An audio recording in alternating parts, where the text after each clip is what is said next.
Trace, Dos, Uno, YouTube, Twitch, Facebook. Is YouTube going? Fake Twitch. YouTube is going. Okay. Okay. Awesome sauce. Make sure we've actually got us turned up. Good. And I know I'm turned up because I recorded stuff yesterday. Can you hear me now? Let me bring up the yes. The Audacity, because I have the Audacity to check levels after I go live. Yes, the because that makes it all perfect, complete sense. Yes, it does. Okay. Rah, rah, rah, rah, rah. I'm loud. And so am I. I'm going to bring us both down a bit. Okay, how is that? Rah, rah, rah, rah, rah, rah, rah. Okay, that's better. Rah. That is better. Mm. Okie padokie. Okay, are we live? I'm showing where. Oh! Thank you. No, we're not live. I forgot about Facebook's extra button click, because Facebook has to have an extra button click. Okay, Facebook is live now. Good. Should come up any second. Any second now. Any second. Facebook's been streaming for 12 seconds. I have no idea what the yeah, it says we're live.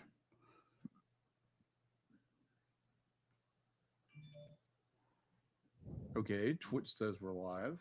There we go. Silent mode on my phone is on. Good. Before I forget. Because we definitely don't want someone in case somebody thinks, oh, I think I'll call Drew right now. He surely isn't in the middle of anything. Uh-huh. Yeah. Yeah, that's always fun.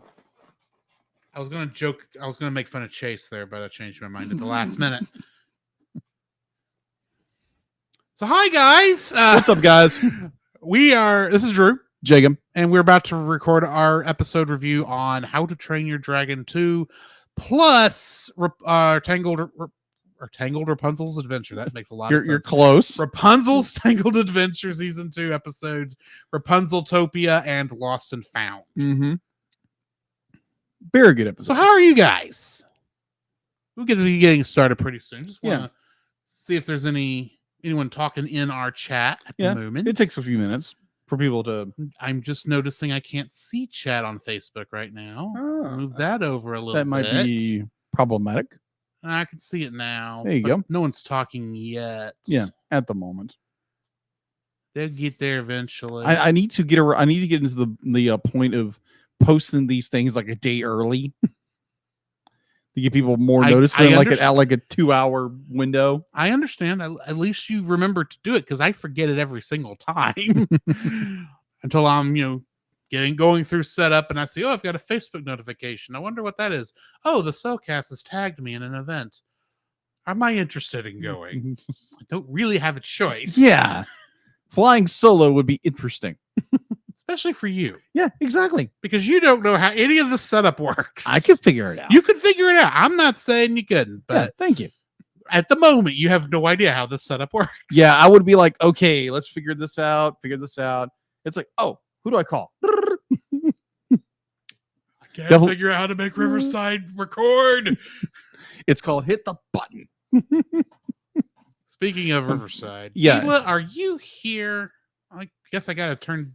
Yeah, let's you got to turn speaker her on. back on. Mm-hmm. It says Deedla's live. Are you here, Deedla? There she is. There she is. Awesome. I'm going to share Facebook. Good idea. Certified expressions spoiler free. And you wonder where he got it, or he made it actually. Some of that is not me recording, or not me helping Deedla record that. Right. Some of that is gotten off of freesound.org. Mm.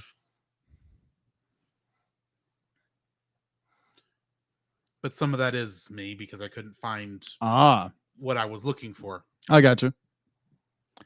So yeah, this is all like this pre-show stuff we're doing right now is on Patreon, right? Yes, this goes to Patreon. Yeah, for those and anyone who happens to catch any of the yeah, exactly things on the pre-show. So it's not really Patreon exclusive as much as we'd like it to be. Right.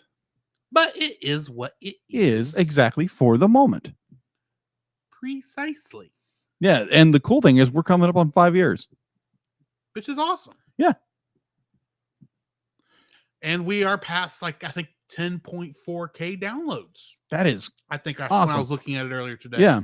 I'll bring that back up right quick. Go for it.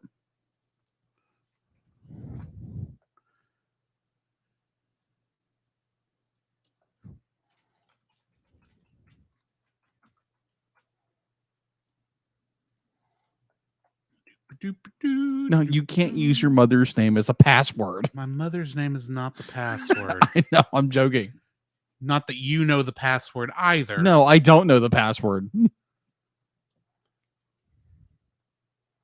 So yeah, we're at 10,459 total downloads. Wow. But we took a dive at the very end of February. That's just February. But look how far we jumped in July. Yeah, that's nuts. This is all 2021 too. Oh, okay. February this year, we were like right here. Oh, okay. Climb. Spike. That's where we were at June, and then this is where we are currently. Now we have 310 downloads this month at the 12th. Yeah. Currently, Jungle Book. Jungle Book is number 1, followed by the Chipmunk Adventure of all things. Whoa! That one has grown faster than any of the other ones. Wow, that is crazy. Then Scooby-Doo and Zombie Island, which had a big jump early on. It's going to take a while for that to fall off. Lion King, Hotel Transylvania, Looney Virus with Opera Doc, Thumbelina is up there, and we released that this year. An American Tail, nice, Chicken Run, and Sonic the Hedgehog 2020. Yes, is our top 10 right now. Nice. Jungle Book has 489 downloads by itself. Wow. That is nuts. That is awesome. Insane, but awesome. The fact that wait, did that well, that's because it's already switched over to the next day over here. That's why it's dropped down to that's why there's a crash. Yeah. Because no one's downloaded it since it switched. That'll change as time goes on. Yeah. Thumbelina. So Thumbelina and Chipmunk Adventure are the top 2 for this month. That is crazy. Followed by The Muppets Take Manhattan. Okay. Jungle Book is still on here. Our Lightyear reaction. Lion King. The Iron Man and Captain America Heroes United is sitting at 19. Okay. Wonder Park is at 17. And 2 episodes of Untangling Kingdom Hearts are also on there. Good. I think it must be the episode. It's episode 0 and must be the Union Cross intro. Yeah. I'm going to assume you have not listened. I have listened to. I think I've listened to some of part 1. I didn't listen to all of it. It's just okay. Get my button gear and actually listen to it. I know your girlfriend will listen to some of it accidentally. Good. You were there when she told the story. Yes, she did. Why am I listening? Why do I hear? Why is Drew's voice in my house? Oh my gosh, that was fun. That was fun. In case y'all are curious, she didn't set her sleep timer correctly. No, or it didn't get set, or something happened. Right. And it just kept playing whatever was next in the feed, and that was me. And who knows, however many other things, depending on when she woke up. True.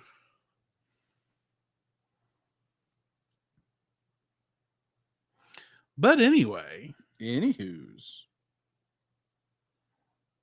Go to full screen.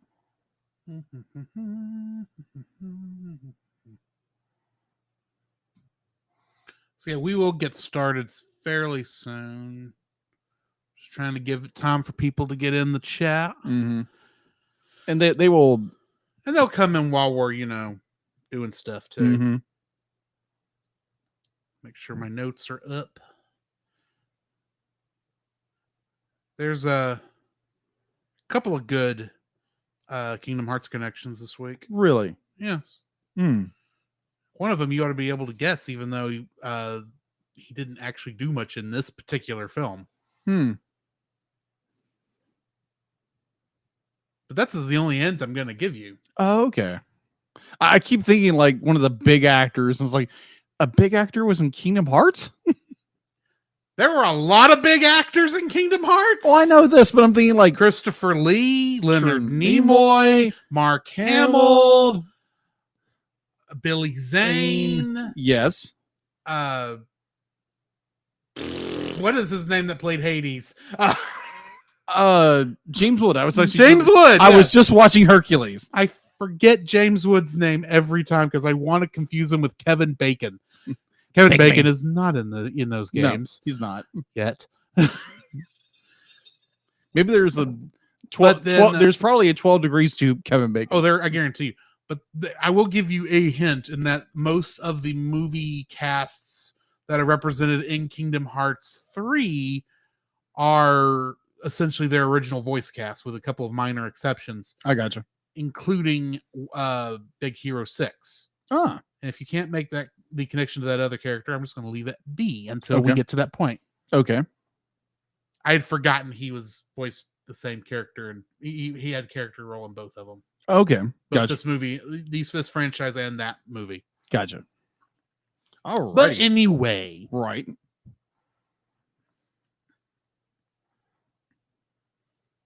think we need to stop. Probably. Deela, are you ready to get going? Awesome. Why don't you go ahead and hit us with an intro? The Cellcast is recorded in front of a live streaming audience.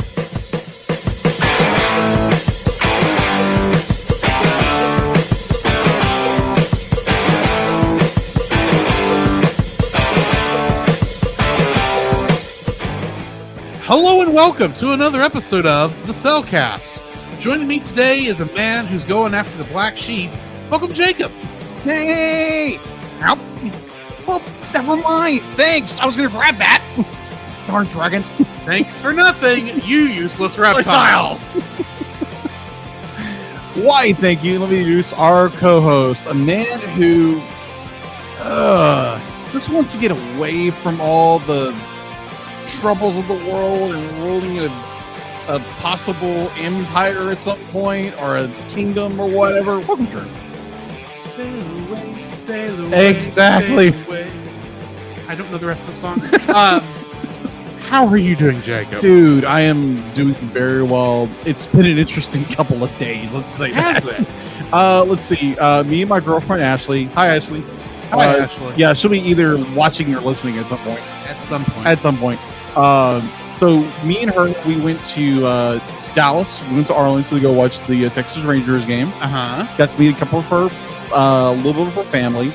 Great time. Drove back. Had a great time coming back. Sunday was extremely busy. I wound up. I'm not going to say reason why because it's not. I'm not going to say the reason why, but I had to throw out both my bed and my box spring. Yeah, I am curious what happened there. Yeah, I'm not going to say that on air. I will have to remember to ask you once we go off air. Yes. So I have been sleeping on my couch for the last two and a half days.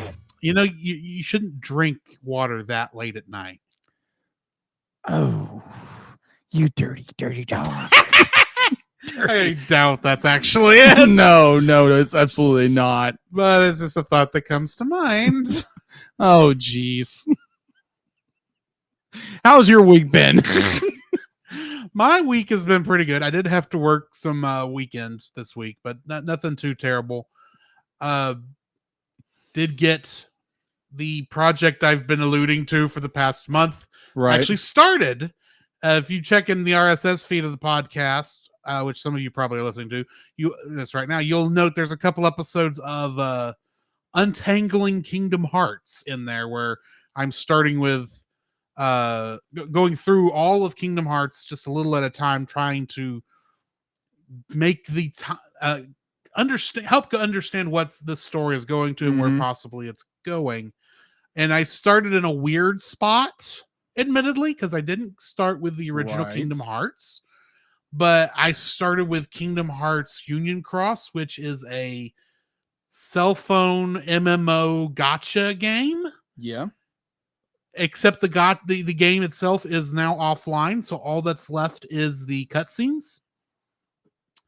That is And just for too funny. reasons unknown to me, they didn't include certain types of cutscenes in there. They only included the more cinematic looking cutscenes. Really?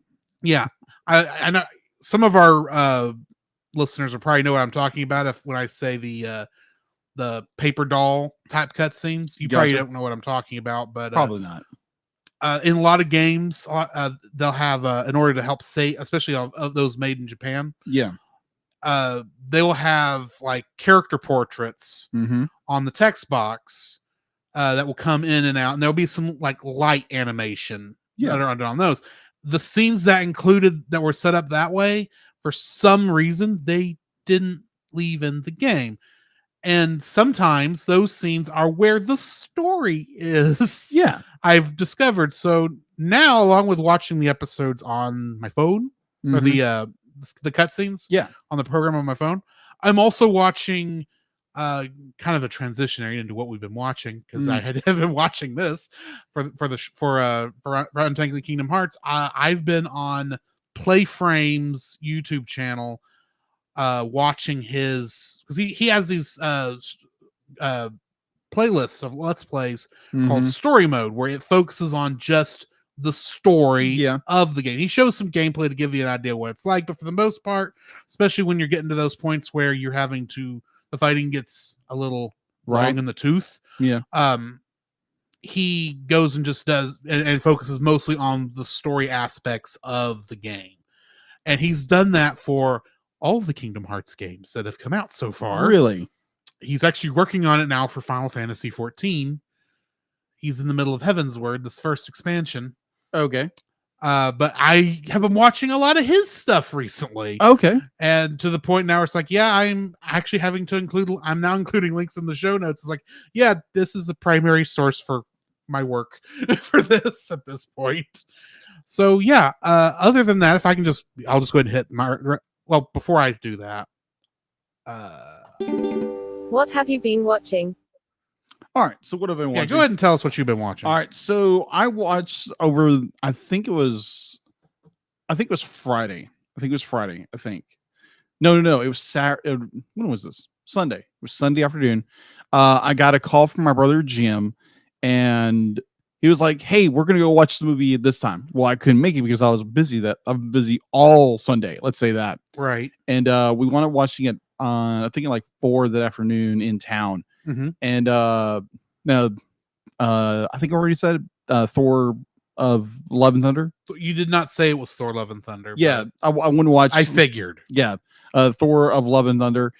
It's an okay. It's a popcorn movie. It's a popcorn movie. It's like a B movie. It's not a B movie. It's like a 3-star film. It's okay. It's got some continuity issues where it says one thing and then it does the other. It's more like more plot convenience than anything. Mm-hmm. You have just some really good acting. You got some like, okay, this is a little weird. I like Taika Waititi as a director, but I don't like his infusion of humor in everything. This I can see, because from what I understand, I haven't watched the film yet. Yeah, it does kind of take away from some of the more not sensitive. That's not the word I'm looking for. Some of the more quieter moments of the film, where you're actually doing some important character development and dealing with some darker things, and then there's a joke that lightens the mood of just a touch too fast. Yeah, Korg. That's my understanding. Yeah. There was a point in the movie, not saying anything about the film because it's brand new. There was a point where our main characters come in contact with a very large mythological character, and this character disintegrates a certain character. And at the point, I had the popcorn in between my legs, and I'm patting the popcorn like I'm clapping because I was so excited this character died, but sadly he didn't. Now he's just a head. I take it there's a character in the film you just don't like. or Thor Ragnarok and our what else is what other If it's the character I'm thinking yeah, of, he did Endgame, have a the whole bit. point in Endgame. oh yeah Playing Fortnite on yeah a PlayStation 4 in 2023, yeah proving the PlayStation 5 is still hard to get a hold of in 2023. Not that that was intended, but that's No, what happened. That's exactly what. Yeah. So yeah, I watched that. I feel like it's if you're a Marvel nerd, yeah, you're gonna go watch this no matter what. Oh yeah, that kind of goes without saying because you Yeah. got to keep up with what's going on. Yeah. But it's worth a watch. It's worth having your own opinion about a film. But to me, it's like it's a 3-star film. So Would you say, if you just general rating amongst the rest of the Marvel films, like would it be like in the upper half, the lower half, in the middle, near the bottom? oh, Where would you gosh. put that You're overall? you're trying to I'm put just trying to estimate where it fits on your scale. oh. I'm not even asking which movie it's above or below, just kind of a general. I'd probably see somewhere ranking. in the middle. Okay. Because there are a few Marvel films I haven't seen yet, which I'll have to talk to you about. Talk to you about later. Right there. What? They're all right there. Oh, they are right there. Never mind. And on Disney Plus. And on Disney Plus, of course. But yeah, it's worth a watch. Worth a watch. Go watch it. Yeah, Christian Bale does an amazing job, like anything he does. But other than that, I finished because I know we are reviewing Rapunzel. I almost did the same thing you did. Yeah. Rapunzel's Tangled Adventure, season 2. I finished that off and just like, nah, so good. Almost watched the last 2 episodes. It's like, I think I will wait because, tension is a nice thing sometimes. That is true. Yeah. Now watching, we're finally getting to the story. we'll get there when we get there. Yes, we will. But yeah, definitely worth a watch. I would definitely agree with you. They kind of started compacting all this information towards the end of the Just story. wanting them to stretch the story out, give us more story tidbits throughout the season. Now, granted, they did at least introduce something that is a major point and had that character continue to show up over the course of the season, but you would not have known that character was anything but just sketchy until this episode. True. But anyway. True. So I watched that and I was doing my notes. I finished that. And while I was trying to complete my notes, I was like, what movie I'm already on Disney Plus. Yes. A movie that we've already reviewed drives me through the roof. Yeah, drives me through the roof historically, but it's a fun movie to watch. Hercules. Yeah, it's in no way, shape, or form accurate to mythology. No, it's not. But it's mythologically accurate an actual term. Kind of. All I know is even the mythology contradicts itself. Well, mythology is simply just story. Yes, but I'm just saying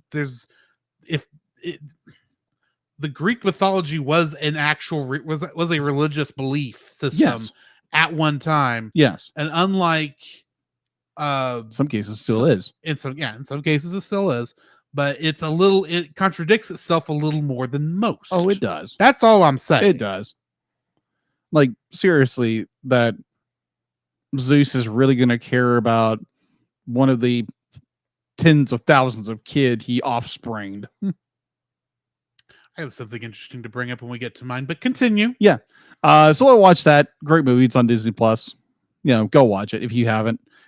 Be like, if you're one in a million people I've never seen Hercules, go watch it before they do a live action version of it and ruin it. They are working on it because I remember hearing things about how they were looking for someone to play Hades, and I'm sitting there going, just ask James Woods. He will do it. He loves the character, and I bet you he can do it in live action. Yeah. Or at least, but I have a feeling you're not going to do that because y'all keep ruining your live action remakes. Pardon me. We have opinions about live action films, or at least the live action remakes. There have been some good ones. True, there have, but they are the exception to the rule. True, so true. Anyway, so that is all I've been watching. I did start into season 1 or season 3, episode 1, and man, brother, I've got to say this. considering what they were hinting at in these episodes, Oh yeah, and what I was kind of, and what I have been assuming this whole time, especially considering I kind of have been slightly spoiled due to stupid internet. Internet. Disney freaking Plus screwed it up. Oh, Because they put the picture like as album art, not album art, but Oh. the advertisement. yeah, They put the thing of that. that, Yeah, kind of say it without spoiling it. right. I was like, oh, I bet that means something. Uh huh. And considering how negative that relationship has been going all season long. Long. Anyway, and Oh. considering one of these episodes, Yeah, true. I suspect Definitely the towards tables the have end been of it. turned. Definitely towards the end of that episode. Let's say that. Yes, I have But- questions. Yeah. Well, We'll get there when we get there. agreed. But brother, I've got to say, once we start season 3, be like the first, I think the first 4, maybe like 10 minutes. It's just like, because you get all the backstory, you get what's going on. You mean the And- stuff they should have been talking about all through season 1 and 2? No. This is perfect setup to where they Okay. said it. Okay. And it's just like I watched the first time, I'm literally weeping. Okay. The second time, I'm like, keep it together, bro. It's a cartoon. This is so good. Oh my gosh, my heart's breaking. I still have thoughts Yeah. about things. We'll see if my theories hold true going forward. But It's a we cell are theory. not to the animated series section of the show yet. No, we are not.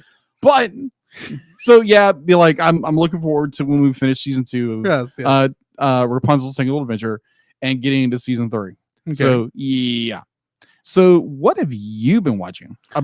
Or have we done it? No, we haven't. Go No, ahead. I haven't done me. That's what I thought. Yeah, hadn't done me. Well, one of the first things that I finished this week as I watched the last episode, the season finale of Spy Family. Yeah. How did that go? Since you now have the manga. Yeah, I have the manga now. It does not, while it is the season finale, it very much feels like we just got to the end of an episode and now we have to take a hiatus kind of a thing. Right.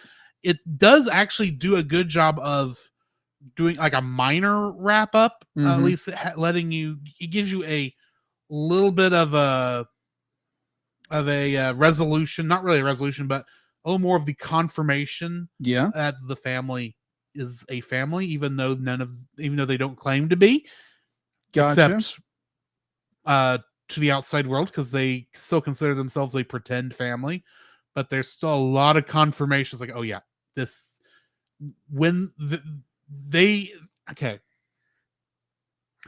there is a good chance in future seasons I might get angry because there's something I can see coming Mm-hmm. that the manga, to my knowledge, has not even touched on yet. Oh yeah.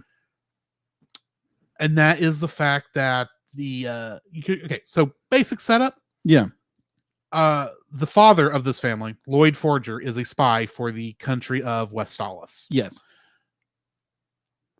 He has to have in order for him to get close to his target, Mhm. he has to adopt a child And and get them into a prestigious school, Mm-hmm. Eden College, because the only time this target has ever does anything publicly where he can be found Mhm. is at social events for the school. Hmm. So he adopts a little girl named Anya, Oh gosh, Anya. and she's a trip. She's also a psychic, but she's also I a heard. 4-year-old child. Uh-huh. And they did a good job of writing the character and having her actually seem like a child. Mhm. There are so many stories, both anime and Western, where they don't know how to write children. Very I'm sure true. you understand. And this is Yes. like, this is actually feels like an actual child, even though both the Japanese and American actresses are not children. Mm. But the acting is very on par. And then in order to get into the entrance interview, both the father and the mother have to show up. So he has to go find a wife, and the woman he finds, he believes is just a worker in the Austanian civil service, but in reality, she is an assassin. He and those two do not know that their partner's secret identity or the fact that their child is a psychic. Yeah, but and the child knows because Anya, that they're an assassin and a spy, because she is psychic, but she doesn't want to let them know that. So a lot of it is them hiding these aspects of themselves, but still coming together and actually being a pretty well-made family. Yeah. But you'll notice I mentioned a couple things in my description there. He is for the country of what works for the country of Westalis. She is an assassin for Ostania. Two sides of this Cold War. Yes. One is essentially because they intentionally change the names of these countries, but you can definitely tell this is Germany, or it's supposed to be Germany. Okay. And he was working for West Germany, and she's working for East Germany. And because the capital they're in is Berlin. Subtle. So very subtle. Oh my gosh. So very subtle. And there's another thing that what caused me to realize that, because the show does not, it goes past it. It's very subtle on how that the fact that she's working for Ostania. But when it stuck out to me is about halfway through the season, when we find out who her brother works for. Oh. And he's a trip too, but I don't want to spoil anything. Okay. So I'm not going to say who he works for. Oh, okay. But you wouldn't want to get on their bad side. I have a feeling at some point in the future, Thorn Princess, that's her alias, is going to get a hit on Twilight, which is his alias, and I'm gonna be both. I have no idea who to root for. Y'all better come together somehow. Anya, you're up. So can I say with certain, like, whenever, like, obviously we get done with Tangled and whatever, at some point this show is going on the animated series. Okay, all right. This is like one of my favorite anime, right? There have been shows I've said this is like my favorite anime. In most cases, if I'm thinking in reality, it's like, okay, no, there's other anime I like better than this. Right now, despite the fact that the show is less than 6 months old, like it started during the spring season, so like March. Yeah, this is my favorite, one of my favorite shows. Period. Wow, not just anime, shows. Wow, television. It is that good. Wow. Because it does a good job of mixing your wacky anime-ness that comes up, your slight family slice of life comedy, and your assassin spy work. There's some things that's like I would describe as there's an episode, I think it's episode 5, that I would describe as the most absolutely ridiculous thing they could have done in the show. Okay. And yet it's one of the best episodes. Wow. Because even though it's actually filler, because it's not in the manga, from what I understand. I've not read that part. But my understanding is that whole episode is there's only like 2 parts of it that are actually in the manga. The rest of it's not. But it just shows you to what lengths he will go to. Wow. To actually get this thing done. Huh. And plus, it had been a while since we had some nice action shots. But anyway, that's a good show. I do highly, highly, highly suggest it. Got it. And I'm looking forward to whenever the spring, the second season starts, so we can find out what the dog they hinted at coming up is all about. Though I'll probably have already read that by the time that happens. There's a dog? There is a dog. The Forgers get a dog. You want to guess his name? I have no idea. Bond. Of course, it's Bond. Well, I mean, Anya is test subject 007. True. But anyway, they lay the subtlety on thick, it's like marmalade. It's called puns. But I mean, true. When you're watching the show, it's like, yeah, that's not very subtle at all. I don't care. I really don't care, because this is just so fun and good. Also, I watched 2 episodes of Star Trek Strange New Worlds. So Yeah. How was that? it is better than probably all the other live action Star Trek shows that have started since they started remaking shows or making shows for again. Yeah. It's probably the best of the live action shows they've done. Okay. I honestly think I can't put Lower Decks or even what's the other one, Prodigy. I can't put them because they are so very different. Yeah. But the nice thing about Picard and Discovery are very serialized shows, like your modern serial sort of things, Of course. and that makes some sense because it's telling one long story, and that's not bad in concept. Okay. But traditionally, Star Trek television shows are not set up that way. Okay. They are episodic. So I do have one question. Strange New Worlds is episodic again. Okay. Nice. There is a overarching story, but it only is like necessary. It's like it's one of those things where you could probably watch the episodes in any order. Yeah. But if you watch them in order, you get a bonus of seeing how everything fits together. I gotcha. So I do have a question. Okay. Does it come with the secret toy? You said cereal. Wrong type of cereal. Oh, darn it. S type of cereal, not C type of okay. cereal. Gotcha. Clarification is Yes. everything, people. The only problem I actually have with Strange New Worlds. Right.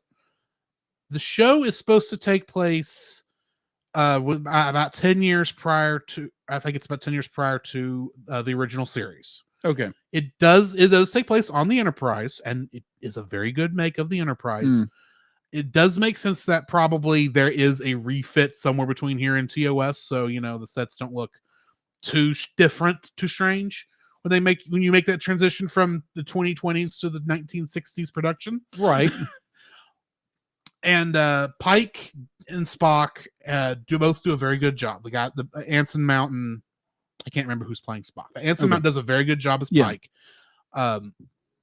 The problem is over 75% of the cast or the crew of the bridge crew are women. Okay. Now there's going to be some people like, oh, you don't want women on the show? That has nothing to do with it. Okay. I like women on the show. Okay. I'm just saying there is an inordinate amount on this bridge crew right now that just feels like an odd choice. Okay. I'm not saying that it's got to, they need to cut some characters, because honestly, I don't think they do, because they're actually doing some interesting things with some of these characters. Right. And there are some male actors on the show too, but like I said, it's there is almost every bridge crew person they put on there besides is a female, which is weird for a show that's got to go into the 1960s, and all of a sudden her is the only woman on the bridge. Fair. That's really what I'm getting. Oh, okay. Gotcha. Granted, different commanders, different structures, just different crew that was available at the time. True. I get that. Yeah. But it just Different feels errors. It just feels weird. I understand. And so it doesn't really bother me while I'm watching the show, but it's just when you're thinking about it, it's like, man, there are a lot of women on this show. Far more than I'm used to, I guess is really what it comes down to. It's not a bad thing. No. It's just different. Yeah. Other than that, I watched 2 Riff Tracks live specials. Really? That are on you can go stream right now. One of them was the Summer Shorts Beach Party, which is they just did a bunch of shorts. Okay. One of the people they had a guest riffer on that episode. Paul F. Tompkins. Name sounds really familiar. He's the voice of Shorty. Really? Yeah.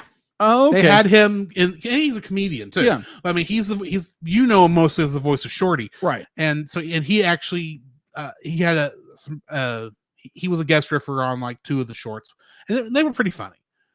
Also, I watched a Christmas one, Santa and the Ice Cream Bunny. Okay. You should see the look on Jacob's face right now. Let me explain. Yes. The Please do. first hour of that special is just a selection of Christmassy shorts. Yeah. Which is all fine and dandy. The second half is a film, technically a film, Okay. that was made by the owner of a series of South Florida theme parks. And he had one called Pirates World. That was a very generic theme park. Okay. And one of his mascots was the ice cream bunny. But the thing is, the ice cream bunny is barely in the thing. He like shows up at the very end for like 15 minutes. Yeah. The rest of the film, Santa's sleigh is stuck on a beach. And the first half hour, and his reindeer have left him. Yeah. In his first half hour, Santa's like going, "Oh, woe is me! How will I ever get out of here?" Blah blah blah blah. And so he summons kids from the ether somehow. There's Santa's apparently invested in dark magic in this universe, Apparently. and summons them to help get these kids to help him get his sleigh out of the sand. Oh my gosh. Which makes no sense. And then each of these kids brings like these different animals to help him get it out of the sand. Okay. Some of them make no sense. Okay. Like the chicken. Chicken's not going to pull that thing. Or the man in the gorilla suit. Because it wasn't an actual gorilla. It was a man in a gorilla suit. It was weird. That is weird. But the thing is, well, that's the first half hour. And the last half hour is the kids going off and getting the ice cream bunny in an incredibly slow scene of them getting there, because they had to actually do the advertisement for the park in the middle of that part of the scene, as the ice cream bunny is slowly making his way through there via the theme park. Which makes no sense. Okay. The middle part of that, literally longer than the stuff with Santa and the ice cream bunny, is shorter than the movie within a movie of this thing. Wow. Where they did this take on Jack and the Beanstalk, in which the guy who sold the magic beans to Jack was essentially a used car salesman. But in this case, a used cow salesman. And the giant had this gruff, angry voice when he's normally talking, because this thing apparently had to be a musical. Yeah. Because of course it was. Of course. When he goes to sing, his part goes, "Fee, fi, fo, fum, I smell the blood of an Englishman." It's like, these voices do not connect. No, they don't sound like it. If it weren't for the fact that I could see it coming out of the same mouth, I would not think this was the same person doing this.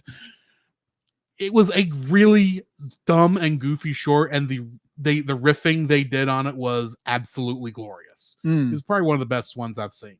Gotcha. I still need to go back and watch, though, the riff of Twilight. Oh, that's going to be funny. They did one of the Star Wars Holiday Special, too. Oh, too funny.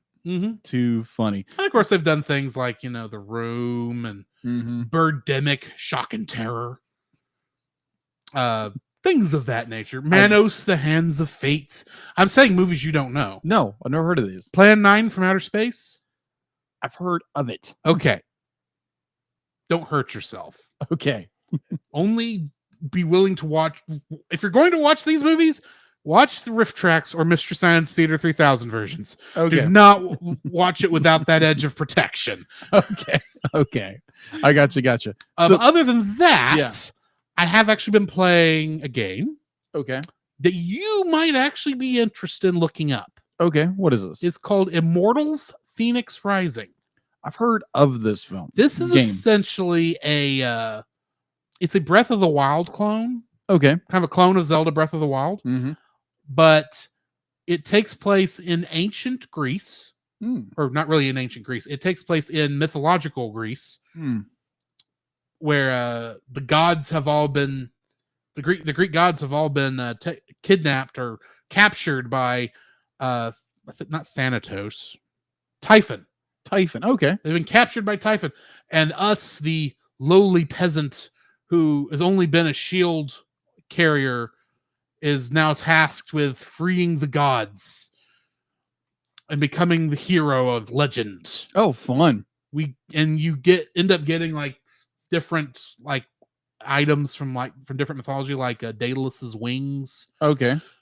Heracles's bracers, Oh, and they even make. They're actually using the. They say Heracles. They say Heracles. Thank you. They say. Although Bravo. I'm gonna get to that and a couple other things, but the thing is, the whole game is narrated by Prometheus. Really? Yes, talking to Zeus. Well, Zeus is heckling Prometheus throughout the Mm. whole thing.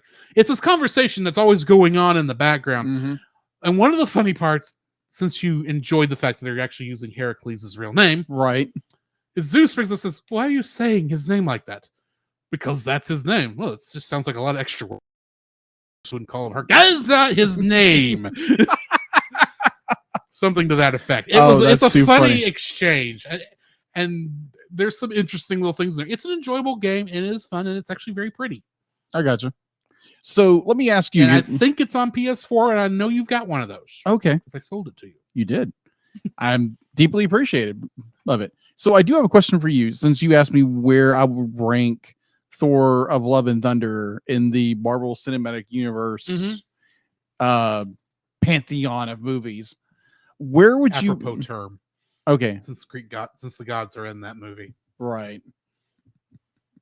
Anyways, where would you rank if you were to rank all of the you're a huge Star Trek fan. Huge. Yes. So what would be your, if it was a series or a movie, what would be your number one, and what would be your last movie or television series?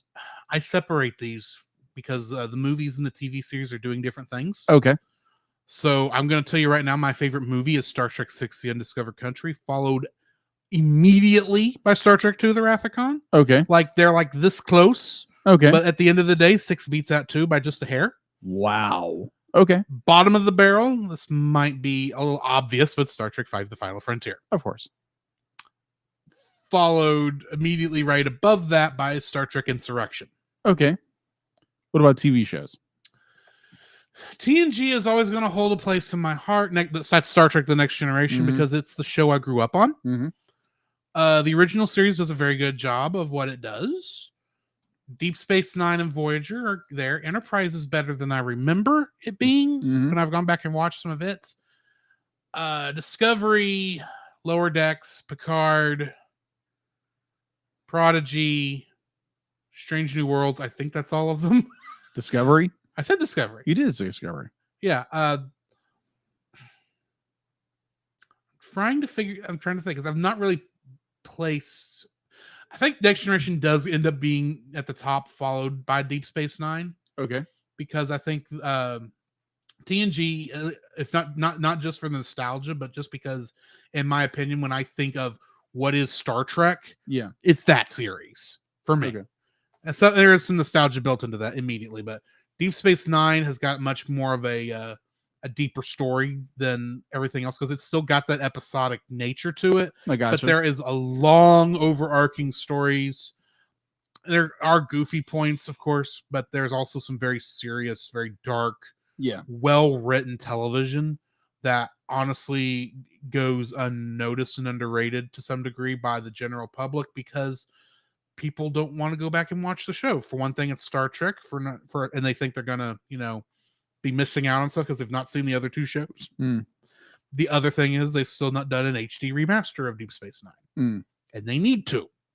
But the problem is, almost Deep Space Nine and Voyager were all filmed on videotape. Yeah, so that's a little harder to do. Unlike Next Generation, that was done on film.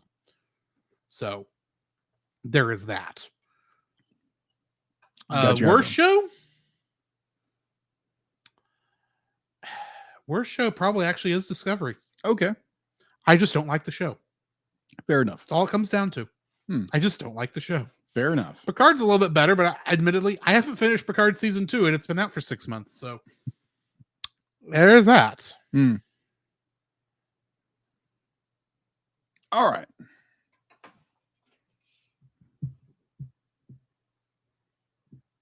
Sorry. Gotcha. Ironically, we're talking about Star Trek, and my idiot cousin sent me a picture of a freight vessel named the Kobayashi Maru. Thanks. He doesn't know we're recording. Okay. Well, anyway. Anywho. Yeah. So yeah, that's what I've been watching and playing. All right. Good deal. So Jacob, I have another question. Yes. Well, not another question for you, but I think it's time for this. All right.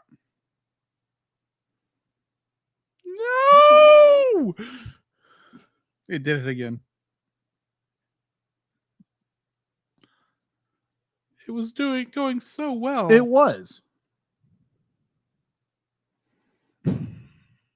Technical difficulty. Sorry, you can see people. going on preview. Yeah, You it's can't working. hear it, but it's going. Weird.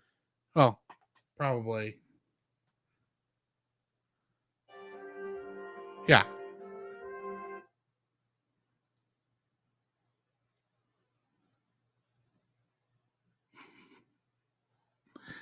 That's not even working. Okay. Going to be doing the hard editing.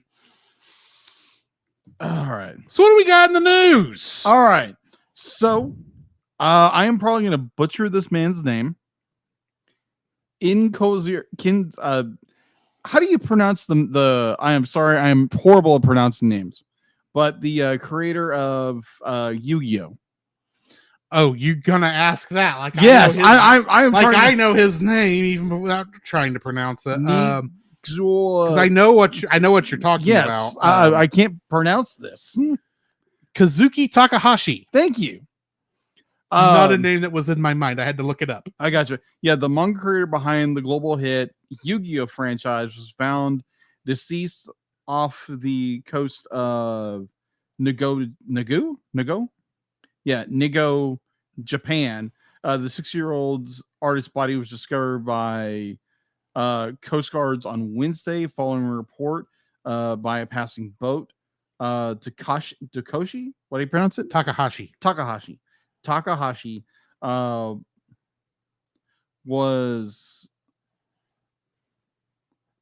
basically announced deceased a couple of days earlier. He was assumed he had passed away a couple of days earlier. Well, on July 11th, they determined that the cause of death was the result of drowning, with his body sustaining bite marks from a shark. So yeah, he went swimming apparently, or snorkeling. I think it was. Yeah. And you do take your life at risk when you do things like that. That is true. It's just game time. Yeah, that is true.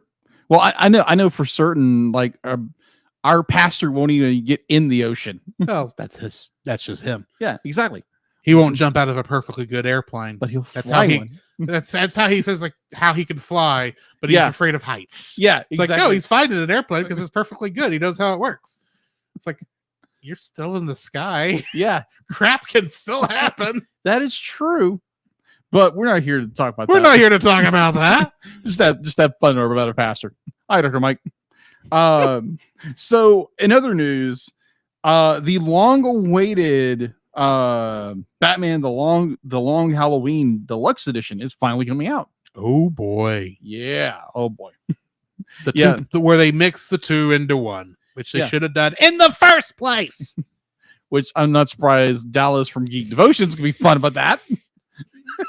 Well, I'm sure he's going to buy it. Oh, yeah. Even though we know he wasn't a big fan of that because of some different issues. And it's not a direct adaptation of the graphic novel it's based on. All right. So the complete mystery with additional mature content comes to 4K for the first time ever. The rated R full-length animated movie will be available on 4K Ultra HD Blu-ray combo pack. Set at SRP at MSRP? No, SRP. Oh, still the suggested retail price. Yes, suggested retail price $34.99 in the United States for the first time. It'll be also on Blu-ray for $24.99 and also in Canada starting September 20th. All right, so this is a little bit of this was interesting. Apparently there's a new book out called The Disney Revolt, The Great Labor War of Animation's Golden Age. Okay. By the animation historian Jake S. Friedman, which basically chronicles the Union War fought by animator Art Bullrun and the animator strike of 1941. It's available now for purchase. I think you can find it anywhere. But yeah, if you're interested in Walt Disney animation history, it'd be like sound like something good to talk about. So in the last bit of news, there's another Turtles film coming out. Of course there is. Yeah, this one's coming to Netflix. This was I've actually watched a few episodes. This wasn't half bad. This is interesting. This was very, very interesting. Netflix has debuted the furiously action-packed, fun, funny, and future-ish trailer for the this is their phrasing, totally awesome 2D feature Rise of the Teenage Mutant Ninja Turtles, the movie. The half-shell heroes return on August 5th. I'm not making this up. That's their verbatim. I was under the impression that the word turtley was stricken from the English language after the failure that was The Master of Disguise. Apparently, you don't even know what I'm talking about. Yes, I'm fully aware that I've seen the film. Am I not turtly enough for the Turtle Club?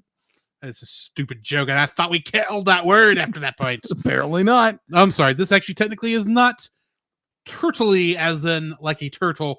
This is turtley as in totally. Just say totally. But with that said, being cute. The Rise of the Teenage Mutant Ninja Turtles, the movie, will be coming out on April 5th on Netflix. That's based on one of the Nickelodeon shows. Yeah, it's the most recent one. Okay. The one that only got 2 seasons, and it's getting a fully movie on Netflix. Okay. And apparently there's going to be another one coming out, I think, either later this year or it's going to be out early next year, written by Seth Rogen. Okay. Where apparently the Turtles go to high school. That's going to be interesting. They're just slowly trying to turn Turtles into Power Rangers, aren't they? Maybe Turtles with attitude. They need what they need to do. I mean, there's already been a Turtle Power Ranger crossover. Yes, just do it already. It's like, just animate that, let it go. Anyway. Yeah. Either or. So that's all I have in the news. All right, then we need to jump into the spoiler-free section of our review of How to Train Your Dragon 2. I tried. This is my third viewing, I believe, of this film. Right. But this is the one that I always forget about, I think. Exactly. Not because it's bad. It's actually a fairly good movie. It is. It's just this. Honestly, to some degree, I think the animators forgot it too, because The Hidden World shares a lot in common storyline wise with this. It does. Which is the fourth movie. Third. The Hidden World's 4, isn't it? I think there's only 3. I might be mistaken. I thought there were 4 movies. Let me double check. Continue. Because there was a How to Train Your Dragon 3, and then there was How to Train Your Dragon: The Hidden World, I thought. But beside the point. But this wasn't this. I did enjoy the movie. The animation on this has been greatly increased. And I highly appreciate that. They do a lot of good character moments throughout the film. Mm-hmm. Basically, if you've seen the first How to Train Your Dragon, mm-hmm. and you're wondering if you should watch the second, that is a stupid question. Yes. Go watch it. It's not 1, 3. It's 1, 2, 3. And 4. And there's no 4th. There's got to be a 4th. The's not a 4th film. Because when I bought the Blu-ray, it came with 3 films, and the 4th one was just in theaters. What you're talking about, I believe. I'm not saying you're wrong. I'm saying I may be confused. Well, doing the research, apparently there's that release came with, I think, a like the opening, the first few episodes of one of the series I think he's like writers of Burke. Maybe so. Yeah. Because I know that's the one that takes place between 1 and 2 because certain characters still alive Yeah. in that show. Yeah. Like I said, I'm not saying you're wrong. It's just I could have sworn there was actually 4 movies. Right. Yeah. It's. I'm trying to look. I was honestly in the exact same boat as you. I was like, is there 4 movies? No, there's 3. I could have sworn there was 4, but I can't find a listing on the franchise. There's 3. There anyway, there are currently 3. How to But Train yeah, Your I Dragon enjoyed the movies. movie, and if you have any interest in the franchise, go watch it. It Yeah. just goes without saying. Yeah. What are your thoughts? My thoughts on this movie, it's a very well done movie. It is a animation wise step above the first film. Like animation wise, they step up their game and they just own it. It's so well done animation wise, just like from A, B, C, D. Mm-hmm. It all the way into the Z. It's a good film. I love how they mature the characters and the whole bit. There's a lot of this really, really good storytelling in this movie. And yeah, highly recommend it. If you haven't watched it, watch 2, watch 3. There is no 4 currently. I can tell you why I thought that because I was looking that up while you were talking. What? In my mind, I was thinking there was a How to Train Your Dragon 3D and a How to Train Your Dragon The Hidden World No Number. Oh, okay.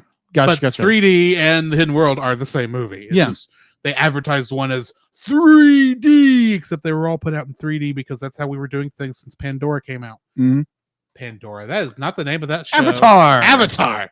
Not The Last Airbender. Which that movie's coming out, I think, the end of this year. I Yeah. think. That's one I think we do need to talk about. Avatar? If Avatar is about covering in case because Avatar is one of those that's like right on the line. Oh yeah, between hybrid and hybrid animated film and just a live action film. With yeah. I would agree with you, but then we have to go back and watch Avatar. You don't like Avatar? I only You saw don't it. Like Dances with Smurfs? I have not seen that film since theaters. I'm now Now I got Smurfs book in my head. I'm now expecting a giant cat to be attacking. Anyway, I gotta show you something when we get off too, because that reminded me of something else. Oh my god! But anyway, but yeah, I thoroughly enjoyed this film. It's definitely worth a watch. And yeah, it's relatively available. But yeah, watch 1, watch 2, and definitely watch 3. yes.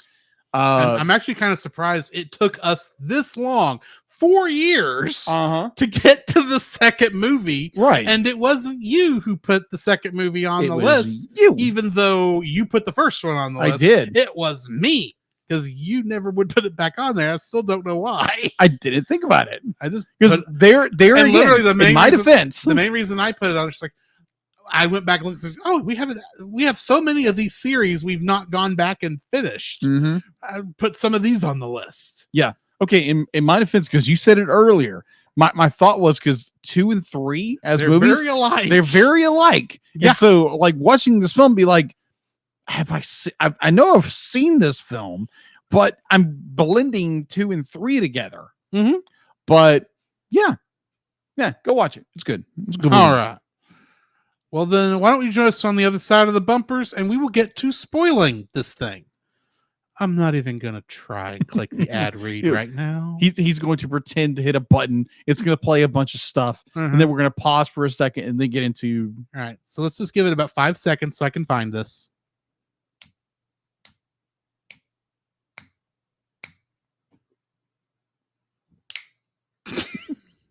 Fine. That'll work. It'll be quiet enough. I should be able to see it on the waveform. That's the word I'm looking for. Hey, Drew, you need to edit here. Shush. Anyway. There's nobody in our chat, so I don't really know why we're stopping. We might as well go jump into keep going. Jump into the actual review of this movie.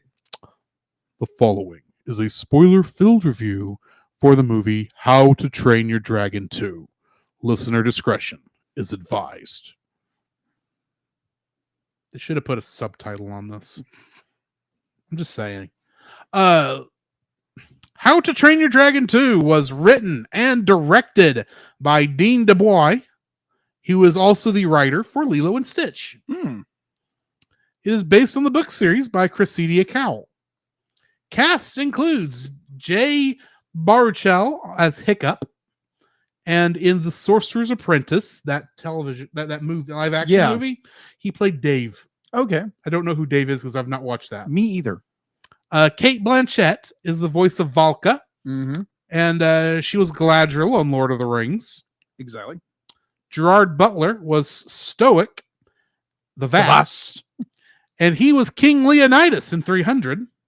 This is Sparta! Craig Ferguson was the voice of Gobber, and he was the host of The Late Late Show from 2005 to 2015. America Ferrera was the voice of Astrid, and she was the voice of Betty Suarez in Ugly Betty. That's true. I say the voice. She played Ugly Betty. She did play Ugly Betty. Jonah Hill played Snoutlout, and he was Green Lantern in the Lego Batman movie, and I believe the Lego movie also. Really? I think if we're talking about the animated movies, yes, I think the Lego animated movies. Okay, Lego animated movies. Okay, that's different. Yeah, the Lego movie and the Lego Batman movie. Okay, good deal. Just clarification. Understandable. Christopher Mintz Place was the voice of Fishlegs, and he was King Gristle in Trolls. Another movie we reviewed. T.J. Miller was the voice of Tough Nut, and he is Fred in Big Hero 6. Oh. I knew you'd get that. Gotcha. Kristen Wiig was the voice of Rough Nut, and she is Lucy in the Despicable Me franchise. Wait a minute. What actress? Kristen Wiig. Oh, Kristen Wiig. Oh, okay. Gotcha. That from that other film that we were talking about earlier. Yes. Jaimin Honsu was the voice of Drago, and he was Korath in Guardians of the Galaxy. Yeah. I thought I recognized him from something. Kit Harington was the voice of Eret, son of Eret, and he was Dane Whitman in Eternals. Yeah, and also he was in Game of Thrones? Yeah, but I didn't watch Game of Thrones. I think he was Jon Snow. He played Jon Snow. There's a couple of jokes about that later on. I found out. Kyron Elliott was the voice of Horik the Haggard. And in the video games, Lord of the Rings, Aragon's Quest, and Lego Lord of the Rings, he was the voice of Pippin. Philip McGrade was the voice of Starkard, and he played a character named Professor Michael McGinty in Behind the Reality Curtain, which was about the only thing I could find for him. Andrew Abelson voiced Ugg. Lovely name. Yeah, Ugg. And he was Derek Tanner in Disney's Kicking It. Okay. I don't know what they were kicking, but apparently it was it.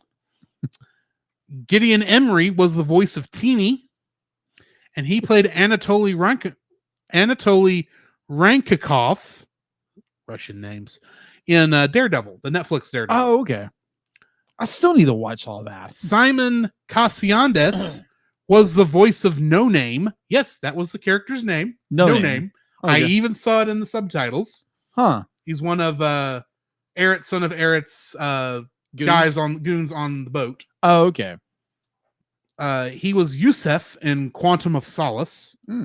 And performing the voice of Toothless was Randy Thorne, who was also the voice of Sandy in The Croods. I believe that's the giant cat. Yeah, that is Sandy. One of the best cats ever. Yes. Kingdom Hearts connections. I think you can guess one of them.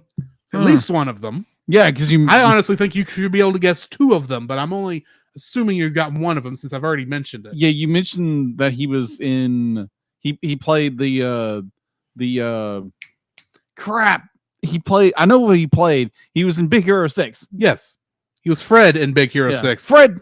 It was T.J. Miller. T.J. Miller. Okay. Who was Tough Nut here. but Okay. Fred in Kingdom Hearts 3. Yeah. Reprising his role. Okay. Gideon Emery, who was Teeny here, was additional voices in Kingdom Hearts 3. But Chris Sanders was executive producer on this movie. And he's the voice of Stitch in Kingdom Hearts. He did not write the show. He did not do the writing or the directing on this one. He was just executive producer Oh, okay. because he did the first one. So he Yeah. has at least some stake in the Yeah. franchise. So yeah, I thought you'd appreciate that Nice. Nice. one. What do we got in info and stuff? All right, so info and stuff. On IMDb, it has a 7.8 out of 10. It's available to watch on Netflix if you have Netflix. Production was by DreamWorks Animation, distributed by 20th Century Fox, now 20th Century Studios. Release date was... It was actually the only one of the Dragon series to be released by 20th Century Fox. Really? Because the first one was done by Paramount, True. third one by Universal. Oh, okay. That's got to be fun to put together in a box set. Except the reason they can get away with it is because all of them are owned by DreamWorks, not by Fox or It's just a distributing arm. Paramount. It was just the people who did the distribution at that time and Yeah. get their logo at the front of it Yeah. were Paramount and Fox, but the movies were owned by DreamWorks, and so now they're owned by, since DreamWorks is now owned by Universal, they're now Yeah. owned by Universal. Yeah. Anyway, All right. So it was released. It was first released at the Canton Film Festival. Cannes Film Festival. Thank you. I can't. I'm about to say Canton, Texas does not have a no, film festival. No, Cannes Film Festival on May 16th, 2014. And it was released in June 13th the same year in the United States, and on July 4th in the UK. Box office. It had an estimated budget of $145 million. Its opening weekend was a little low for the US and Canada for $49.5 million on June 15th of that same year. Its gross for the US was $177 million and a lot of change. Its worldwide gross was $621.5 million. So going into home release, there's quite a bit of stuff about home release. So How to Train Your Dragon 2 was released digitally on October 21st, 2014, and it was supplementally released on DVD 3D Blu-ray. Remember, this was 2014. Yeah. And because everything was being distributed into 3D Blu-ray. Thankfully, this movie does not fall into the 3D trap. True. And also on regular Blu-ray on November 11th. The Blu-ray and digital release were accompanied with the new short Dawn of the Dragon Riders in 2014. And yes, that was available at Walmart's, available at your local Walmart's at the time as of February 2015. 7.5 million home entertainment units have been sold worldwide.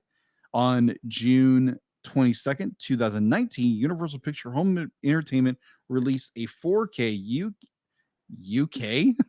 4K Ultra HD Blu-ray version of How to Train Your Dragon 2 alongside its predecessor, How to Train Your Dragon, making them the first catalog DreamWorks films to be released on that format. So going into sequels, obviously, because we already had this discussion. There's only one sequel. Yeah, there's only one sequel. Movie, anyway. I don't know if there was a TV show in between. No, there's a ton of TV series. I know there's a lot it's of TV DreamWorks. In their Nickelodeon TV series, of all things. Yeah, which is weird. Yeah. So the third and final film of the trilogy, How to Train Your Dragon. So far. Yeah, The Hidden World, because you never know. It is DreamWorks. Yeah. They like to drive their series into the ground. Well, or is that Illumination? No, it's DreamWorks, because let's face it, Shrek 4 was supposed to be the final one, and we know there's another one coming. Mm-hmm. That's at least a reboot. At least a reboot? Yeah, it's a reboot. It's better than, at least it redeemed itself, because 3 was just Garbage. We'll get there when we get there. But okay, this film was originally scheduled to be released on June 17th, 2016. But on September of the same year, DreamWorks moved the film to June 19th, or June. So they moved it forward. They moved it back to June 9th, 2017. But then where I got all this stuff, be like the dates are so confusing. So I'm trying to discern what's really going on here. It got pushed. It got delayed a number of times. It got really so many times. So eventually what? Yeah. So originally it was released in 2016. And then eventually it got... So from 2016 to 2019, when it finally was released, it was released... it was released on February 22nd, 2019. Right. And that's about it. This movie got pushed. Now, granted, this was the third movie, not this one. Yeah, the third movie was pushed back further and further and further and further, or pushed forward in time so many times. Not be like, granted, this was 2016 to 2019. This wasn't even during the pandemic. Yeah, this was a 4-year delay, but I suspect a lot of technological advances occurred during that time. With their pipeline. True. So there were technological advances that go into this one, which we'll be talking about in a second. True. Yeah. So yes, there is a sequel, How to Train Your Dragon: The Hidden World. There is no fourth film as of this day.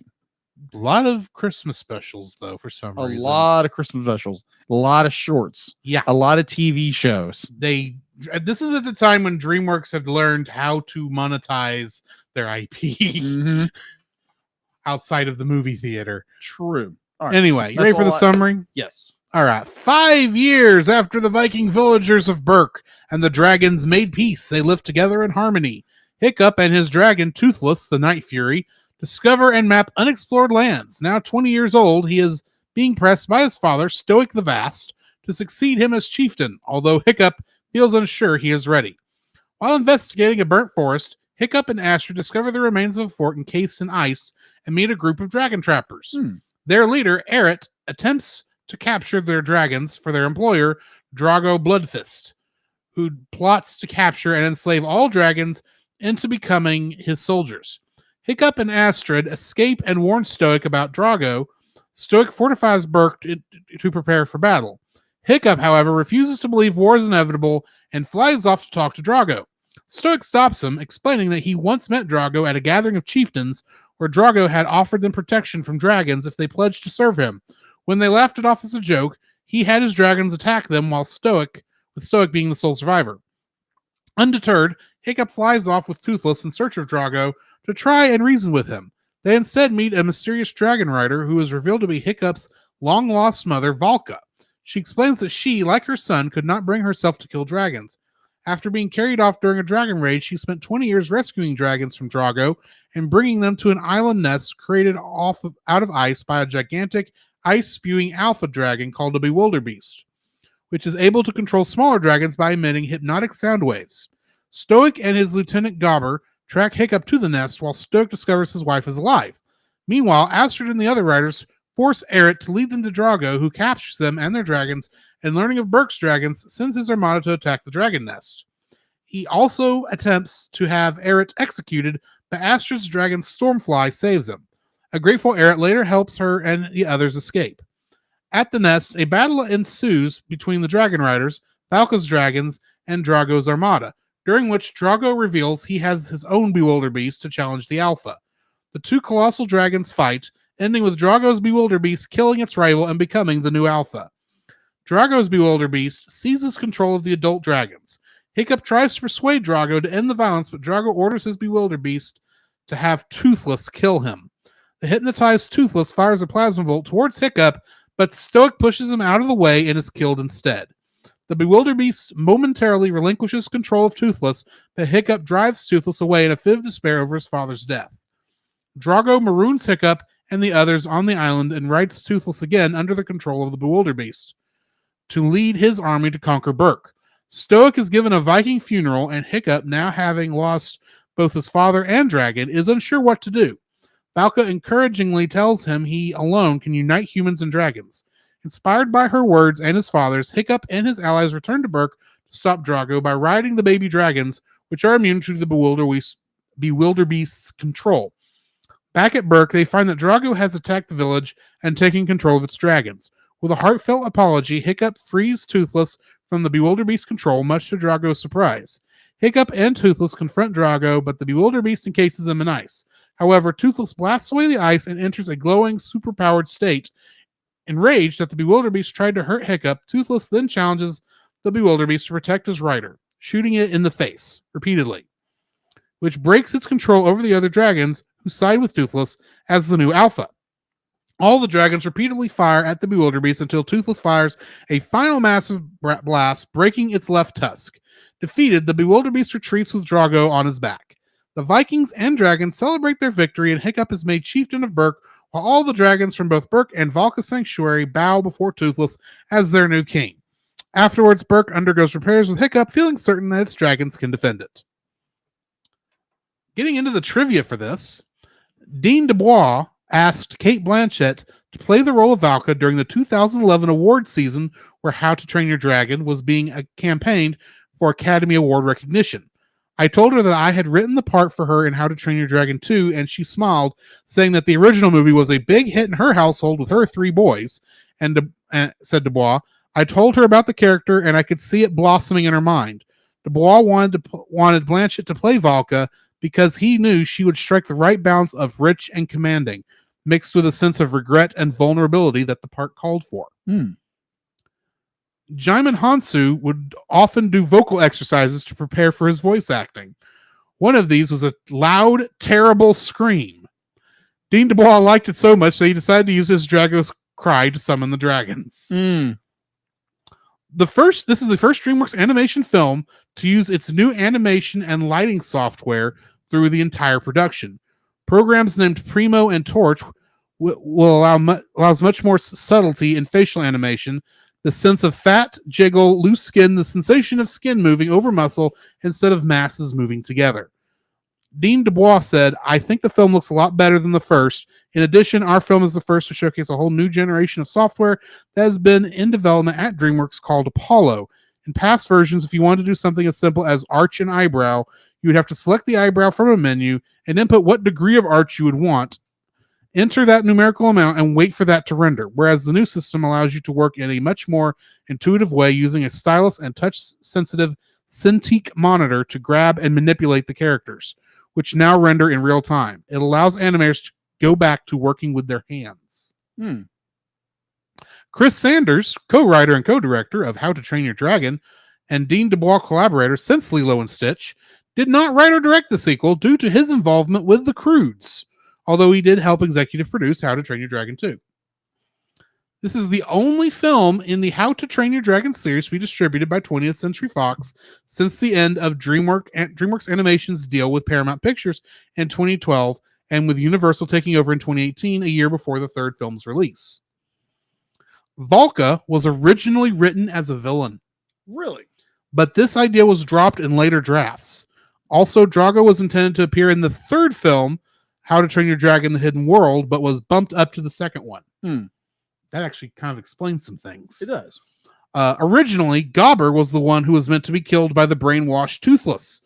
But when Guillermo del Toro read the draft, he suggested that Stoic should be killed instead, as it would have a better impact. A bigger impact, not a better one. It was a better one. But anyway. Yeah. So, Jacob, what is your first like? The animation in this movie. Oh, yes. Feel like you're talking animation, you're talking lighting, you're talking rigging, you're talking shadows. This film is like leagues above what the original How to Train Your Dragon did. Yes, agreed. Just leaps and bounds. Like the way they did texture, the way they did lighting rigs, the position of lighting, just amazing, absolutely stunning animation for a movie that came out in 2014. And it's a breathtaking film from a cinematic and animation style, animation in general. incredible film. Mhm. And it's like every frame, I'm like, not every frame, but like every scene, it's like, wow, they did this with lighting, they did this with shadow, they did this with just like, now granted, there's some things here and there I'm gonna get into dislikes, but overall, animation looks fantastic in this movie. That's my number one. Jumping on that same boat, because this is going to be my number one also. This is one of the first DreamWorks films that actually used the lighting style of ocular occlusion, which that is a hard phrase to say, right? But basically, it allows them to actually, instead of baking the light into the animation, like stuff like Toy Story and all that had to do, where you actually did the lighting by changing the color of the texture of the model. Yeah. What they actually do is they set a light source, they place that light source in the scene, and then the software traces all the light rays from that light source to the objects, and then based on properties of those objects, it reflects the light back in the way that it would be reflected back in reality. Wow. That's why you see all those ice scenes, and they look absolutely stunning because the light is changing how it's being presented based on how much ice that little light ray is having to go through before we get to see it. Yeah. It's why that the dark a lot of the characters, like when they're in the darker scenes, it is so dark, but I mean you can still see little packets of light, but they're done so naturally. You never have this whole artificial bloom effect that is not real. Yeah. But you get all these nice shots, and it gives you such beautiful colors. I mean, you get right down to it, you can tell even though these are possibly just slightly upgraded models for Toothless and our main dragons, and you can kind of tell that they now have scales, and they're not just colored masses with scale textures. Yeah, and the light bounces off of them in a more natural way that just makes the dragons look gorgeous, even when they're doing such nasty things. That doesn't get out right. Exactly. It's just a lot of it for me is the lighting, but there is a lot of, because you don't have purely muscular stuff here, because it's not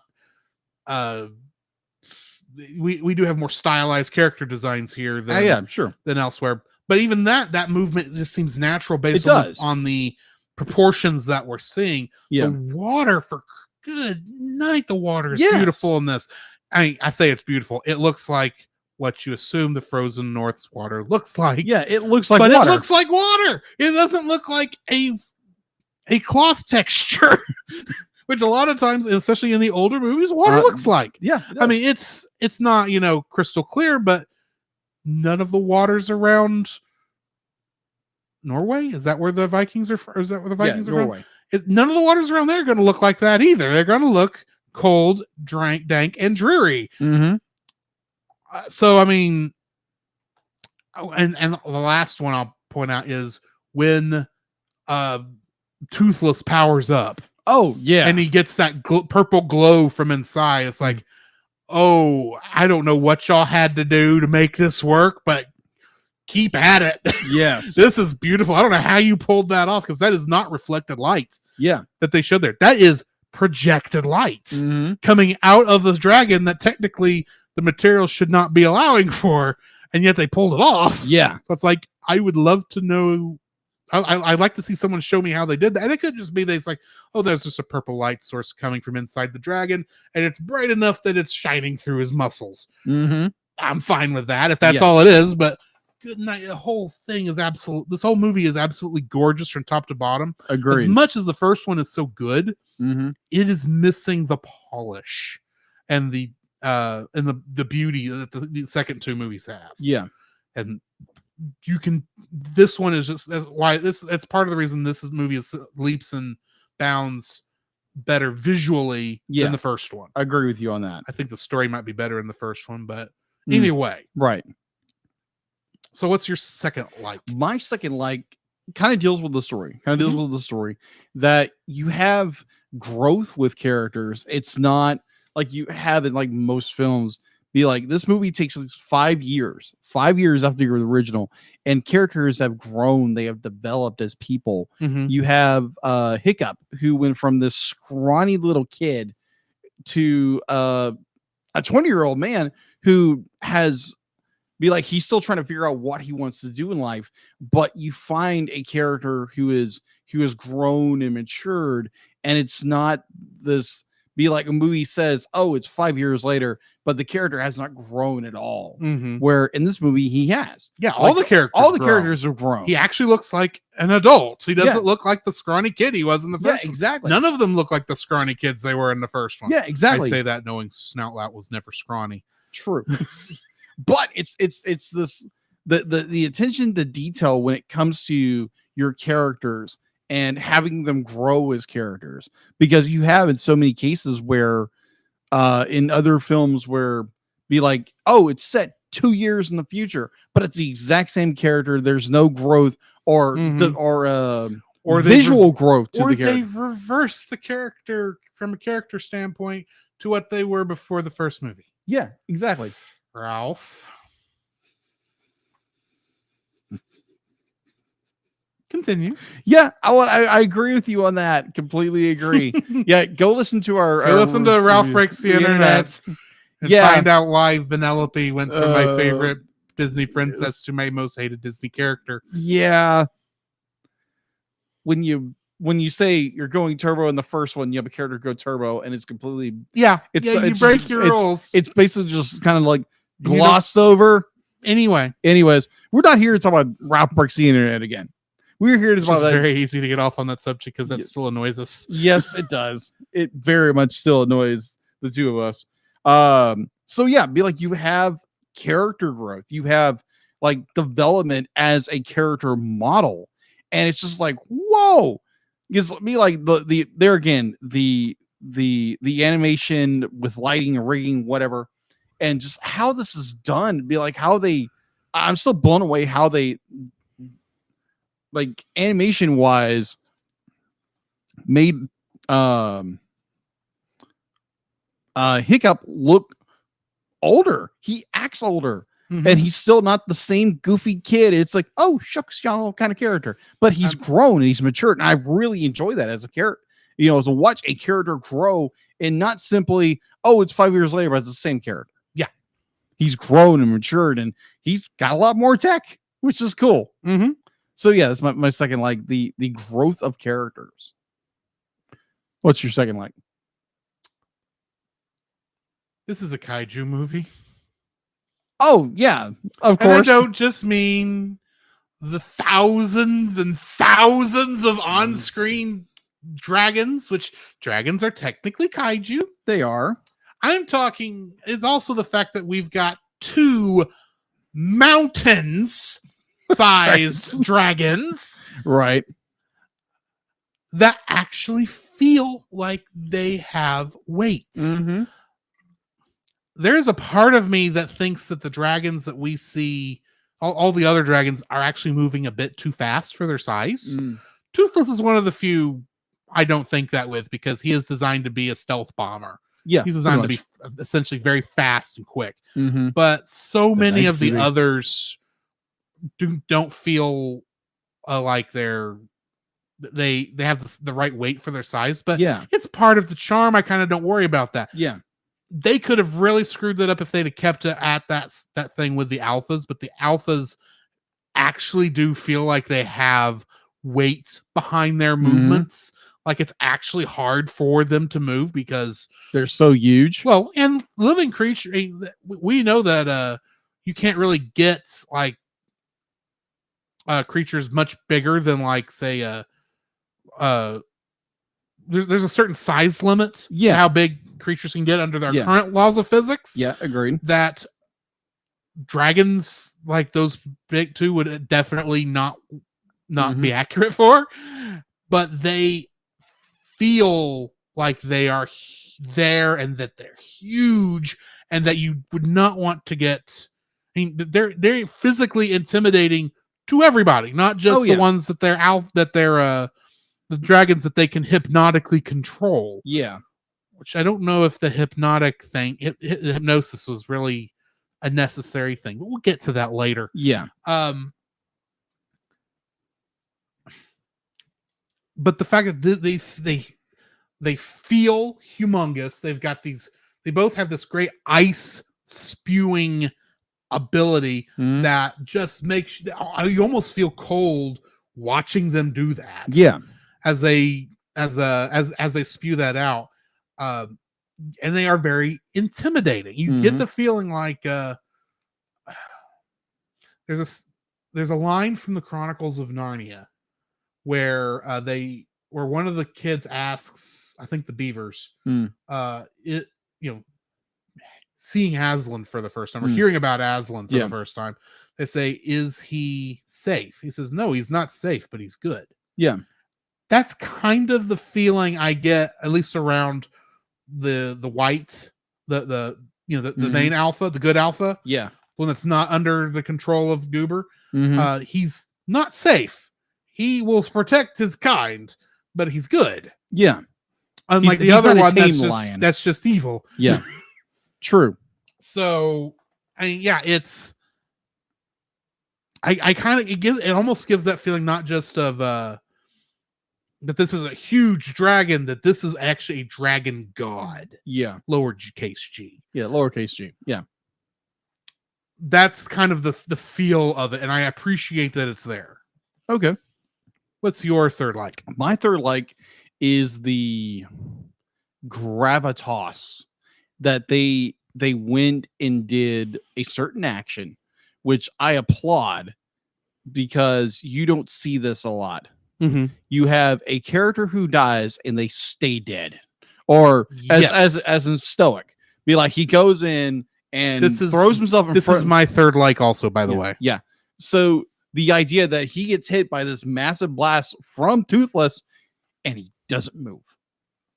Be like, he just dies. He's just right there. He's just dead like that. You don't get this long, drawn out, dramatic death scene. It's just like, no, he's dead. Yeah. He's just gone. You don't even get to tell him goodbye at all. Yeah. He saved you and now he's gone. Yeah. And that's poignant. And it hits, you don't say, I knew it was coming because I'd seen the movie before. Yeah. But while you're watching it, you don't know that's coming. No, you don't. You just think, okay, we got this big army. Sure, there's going to be a fighting and attack and stuff. And yeah, technically people are going to die, but they're never going to show that on screen because this is a DreamWorks Kids movie. Yeah. And admittedly, you don't see the hit. No, you don't. They cut away. They cut away right at the last moment, probably because, it's a kids movie. Yeah.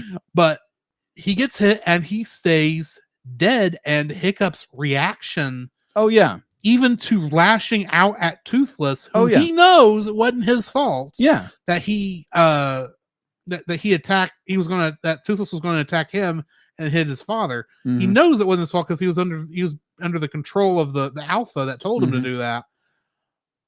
But it doesn't matter. He does not. He can't really stand to be with him at that moment. Yeah, it's that idea, like, you're a complete grief. Right. Something just happened. You feel like you're still trying to process something. And admittedly, I love how Toothless realizes what he's done. Oh yeah. He's immediately trying to apologize for it in his way. Yeah. And you can see that emotion in Toothless's face. Oh yeah. That's the one emotion thing, this movie is one of the things I don't done. think we got a chance to talk about any of our likes is the fact that not just Toothless, but every dragon has emotional range. Oh yeah. But you can definitely see it in this moment where Toothless realizes that he just killed Hiccup's dad. Yeah. And he's almost trying to help. It's like, maybe we can do something. And Toothless Hiccup lashes out at him. Yeah. And Toothless is noticeably hurt. Which just kind of proves that these are not just dumb animals. No, they are actually intelligent, thinking beings. Yeah. So And I appreciate they went to that much trouble Mhm. to make it, and it's a poignant death scene all the way to the actual funeral, Oh yeah, because this is a kids movie. yeah, I've said that a couple times, I You know, have. but there is a general thought in Hollywood that kids can't stand sad, slow moving scenes. yeah. Like the kind of the Stoics funeral. Right. But they didn't shy away from it. No, they didn't. They went, as far as I understand about how Viking funerals are supposed to go. Yeah, They showed the whole thing. they did. Even actually mentioning a lot of the Norse mythology stuff about afterlife and stuff with Valhalla and all Yeah. that stuff. So I appreciate they actually Yeah. did all that. Yeah. And plus, they actually showed the Viking funeral with the ship catching on fire as it Yeah. went out to sea. Mm-hmm.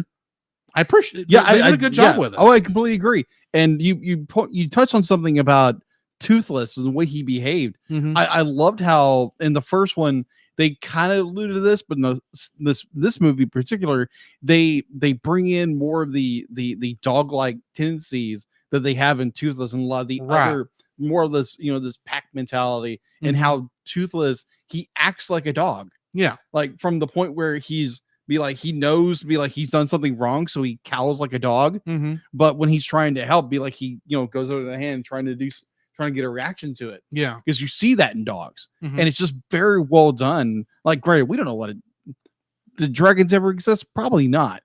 But to kind of give that characteristic of a dog, which Well, yeah, is dogs are men's first friends, and this movie, dragons are men's best friends. When you So have give it- them that yeah, characteristics, when you have a creature in which we have no idea how they reacted, how they would act, right? because they're mythical, it makes a lot of sense to take a creature's actions and movements and psychology that we do know, like Mhm. dogs, Mhm. to show it off. I mean, Yeah. you couldn't use cats for this. Oh no, that'd be weird. that just would not work. But dog makes perfect sense because they're very dog-like in how they are set up. Mm-hmm. It makes sense. It makes it easier for them to work their way into Burkean society, Yeah, exactly. which actually makes the third movie all that more sad at the end. True. But we'll get there when we get there. Agreed. But yeah, that was also my third like. I gotcha. So you ready for dislikes? Yeah, Or do you got sure. more to say? No, this is a very well done movie. All right. Let's jump into our dislikes. My first dislike.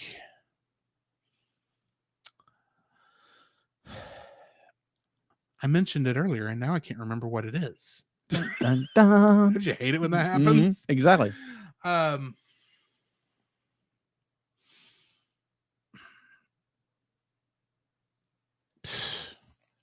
I feel like an idiot because I didn't write these down. It happens. Um,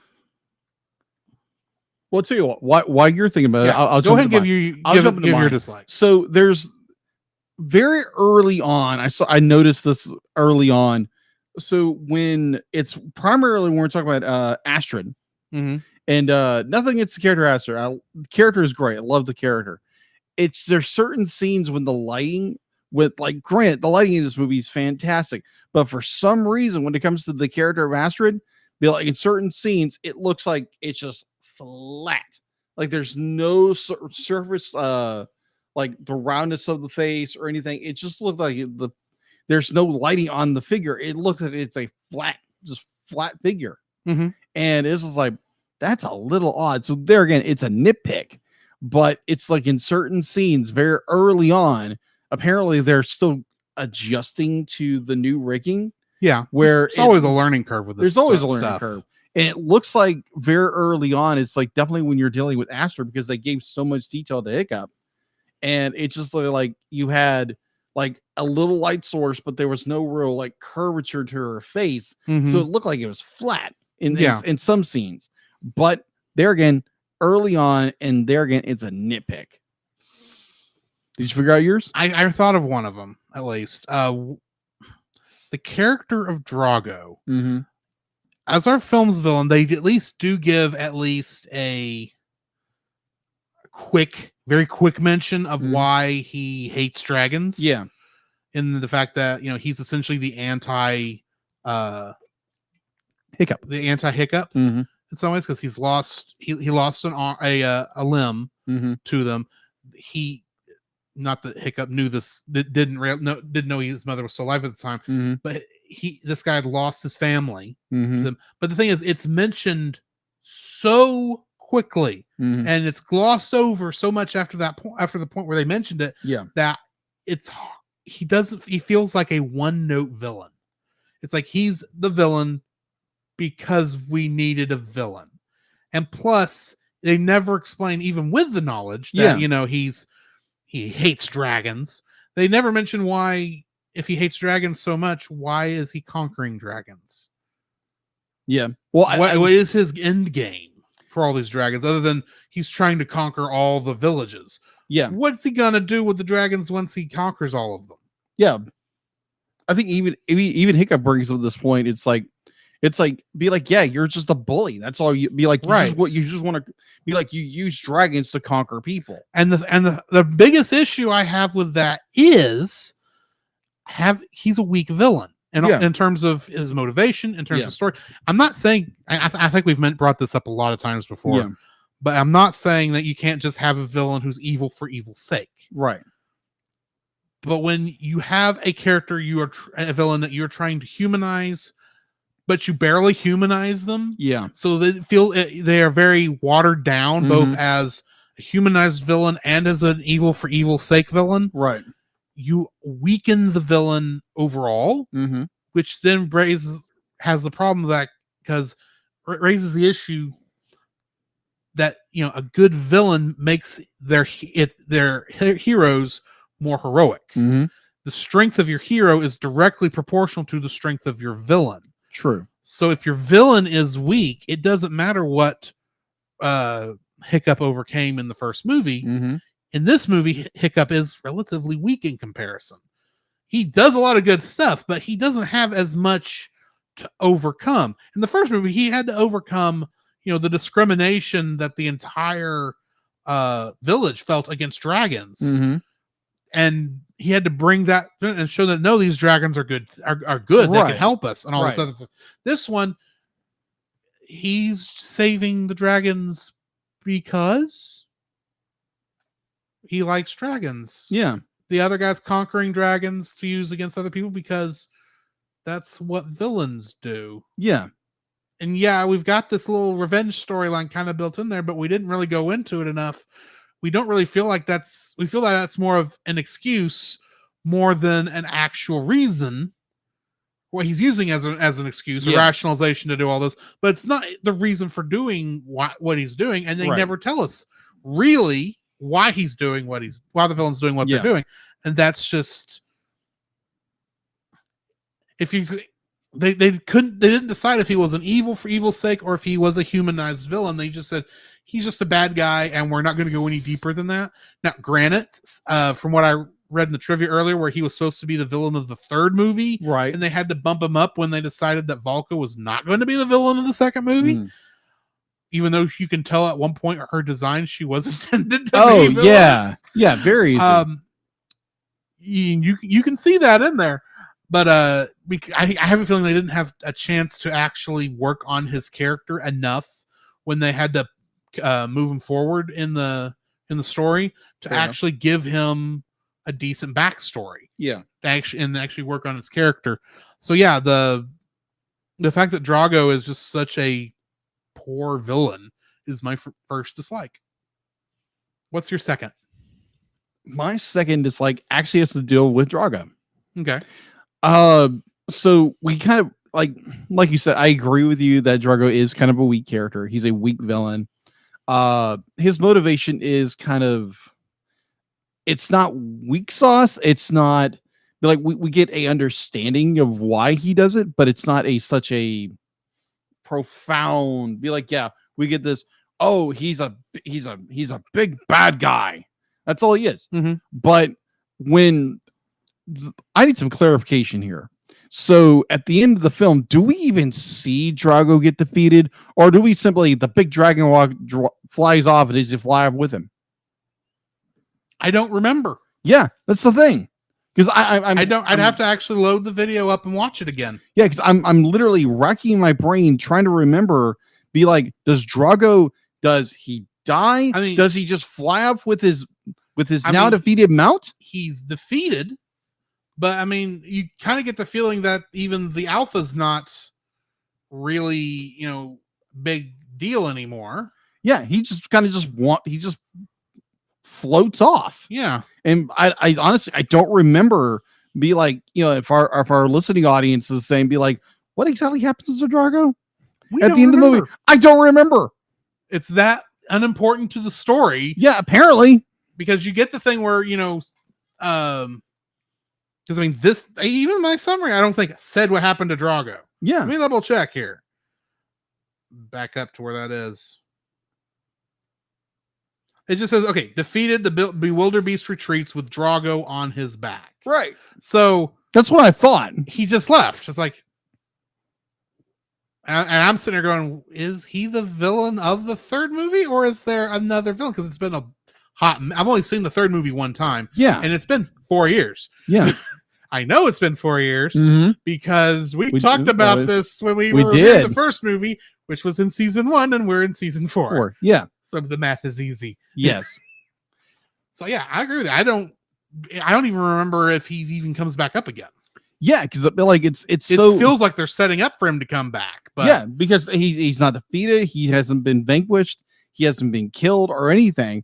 So it's like one of those things that be like, oh, he's been defeated, but he still lives.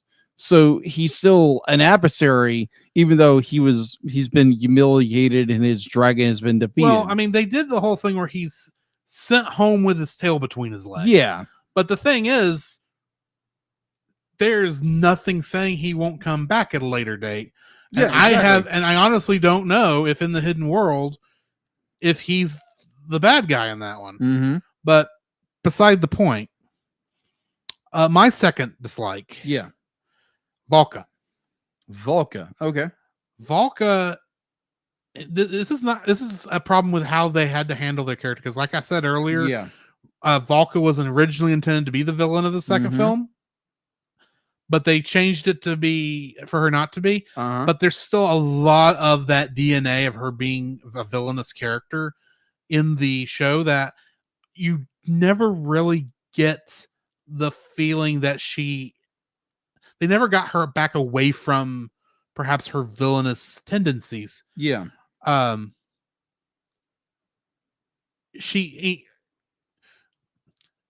It never felt she's supposed to be Hiccup's mother. Granted, yes, she didn't get to spend a lot of time with him because she left when the when the Cloud Jumper, I think is the dragon's name. When Cloud Jumper took her to the dragon's nest during that whole raid. So you never get that feeling. She never. Obviously, she doesn't know how to be motherly, but she doesn't even feel like she's trying to be motherly. She feels like she is still very dedicated to her goal of saving the dragons. Right. But in a lot of ways, as much as I love Cate Blanchett, do not get me wrong. Right. I never really saw any reason for Stoic to even be in love with her. They were in love. You can see that. Yeah. You can see he was in love with her. Right. But I still don't know why. And if you're going to have that much of a love story in there, I need to at least see some vestiges of why he fell in love with her. Yeah. And I don't think we really do. We don't really get this. Every time we see her in that flashback, when she gets taken, we don't really see her even acting motherly to Hiccup then. So you can see how even then he and his mother may not have had a very good mother-son relationship. But it's hard to tell because we only get to see a minute of that time. Yeah. So it's like, and yeah, she went to save her son when she thought he was about to get eaten. But then saw that, okay, the dragon's not going to eat him. So then why did the dragon break into the house? There's a question. And so it's like her character is so much on her one goal Mm-hmm. that's pretty much her character. Yeah. She's got all these other things, but she's so focused throughout the entire movie on this one goal that we never get to see her grow from that role to actually That is being true. Hiccup's mother. Even if she's a 20-year-old, even though it's 20 years since she was Hiccup's mother by relationship. Yeah. And you can tell you can kind of see that she wants that relationship that she lost because she feels she feels horrible for leaving him behind. You can see that. Yeah, agreed. But you never get a chance to even really see her even have any motherly tendencies, any of that motherly instinct kick in. Yeah, it's that is going to be there. Yeah, it's just I could probably just choke it up to like maybe she's. Granted, there's not a lot of time for them to show that. That is true. But you could do like the subtle things. I mean, the closest thing we get is when Toothless, kills Stoic, and a Hiccup lashes out Toothless. She says, it wasn't his fault, and it wasn't his fault, and you know that. She's trying to comfort her son. Yeah. And she actually is doing a good job of it there. Right.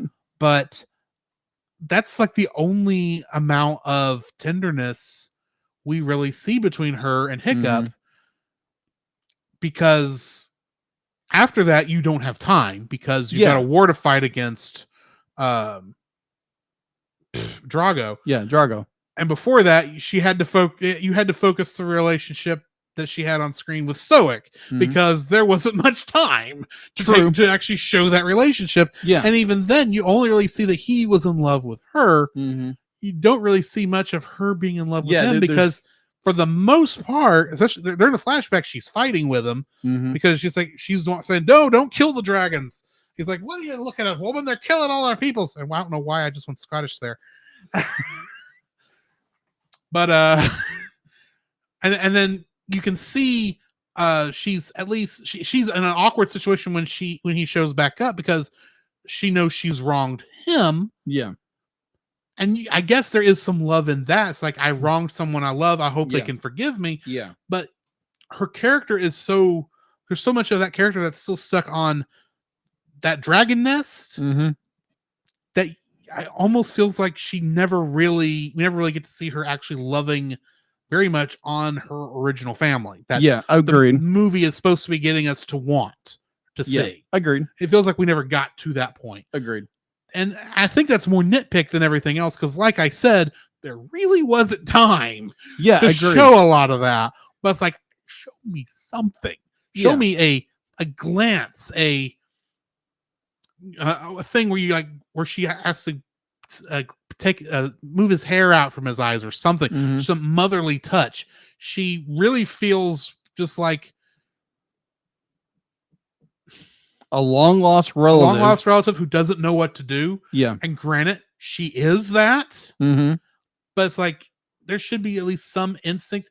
You don't even really see Hiccup really fall in love with her because he's more in love with the dragons that are around, like she is. And they're sharing an interest and they're kind of showing that relationship, but it's not really. So I really don't feel like they did that. Valka was a very awkward character throughout most of this film, but they never really, I think even in the epilogue, did they really do anything to really cement that she was, outside of just saying it, that she was Hiccup's mother. Agreed. Outside of the fact that Stoic's helmet was about the size of her asset, much like it was said in the first movie. So nice touch of detail there. Yes. It was a joke in the first movie. Yeah. I'm glad they at least went with it. Agreed.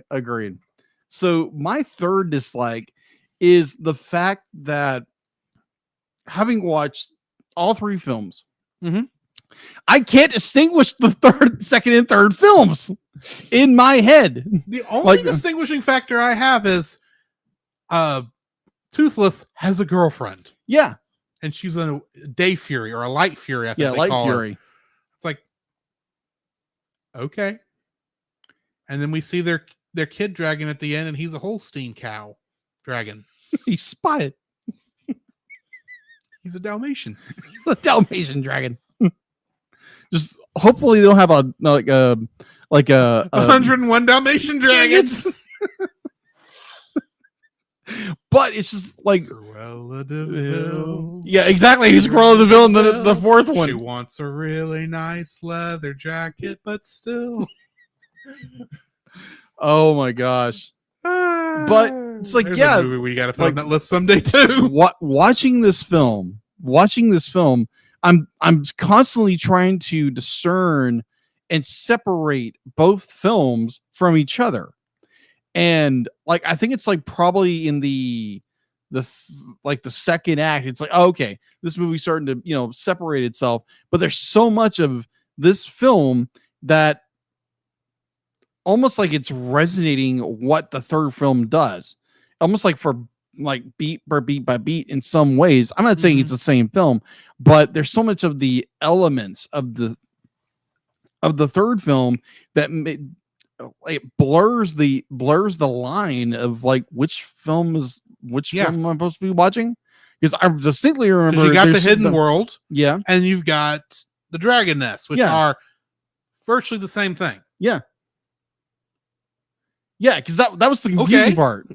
And there's an alpha in the Hidden World. Yeah, there is.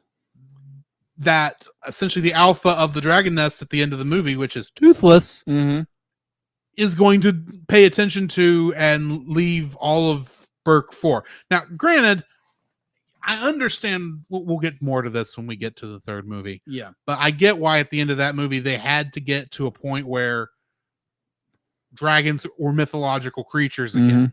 Yeah. I understand why they had to do that, or why they felt they needed to do that, but it just feels like I hate to see that relationship end. But anyway, yeah. So this at least feels like it should have been the end of a duology. Yeah. But there's a third film. I think it's why in my mind there were 4 films, because it's like there has to be something that's between these two. Agree. To give it a good excuse as to why there's another film that feels like the second one. Yeah.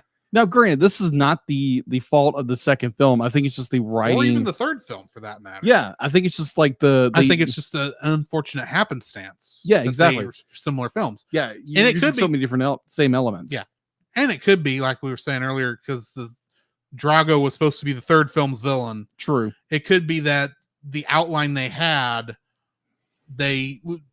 when they brought Drago down, they had to bring down what he was doing, and so it's just similar, and that's what they were stuck with. Yeah. And there wasn't enough, even though they had 4 years to reanimate everything, apparently, they didn't have enough time to come up with a different story to handle why the dragons had to leave. Yeah. From an in-universe point of view. That makes sense. Storyline totally makes sense. Yeah. It's a theory. I have no idea how true it is. Yeah. We'll figure it out when we do the third film. Get there when we get there. Exactly. One day. 4 years from now, when we finally do the third movie. So yeah, following the pattern. Yeah, exactly. So yeah, that is my third dislike. My third dislike.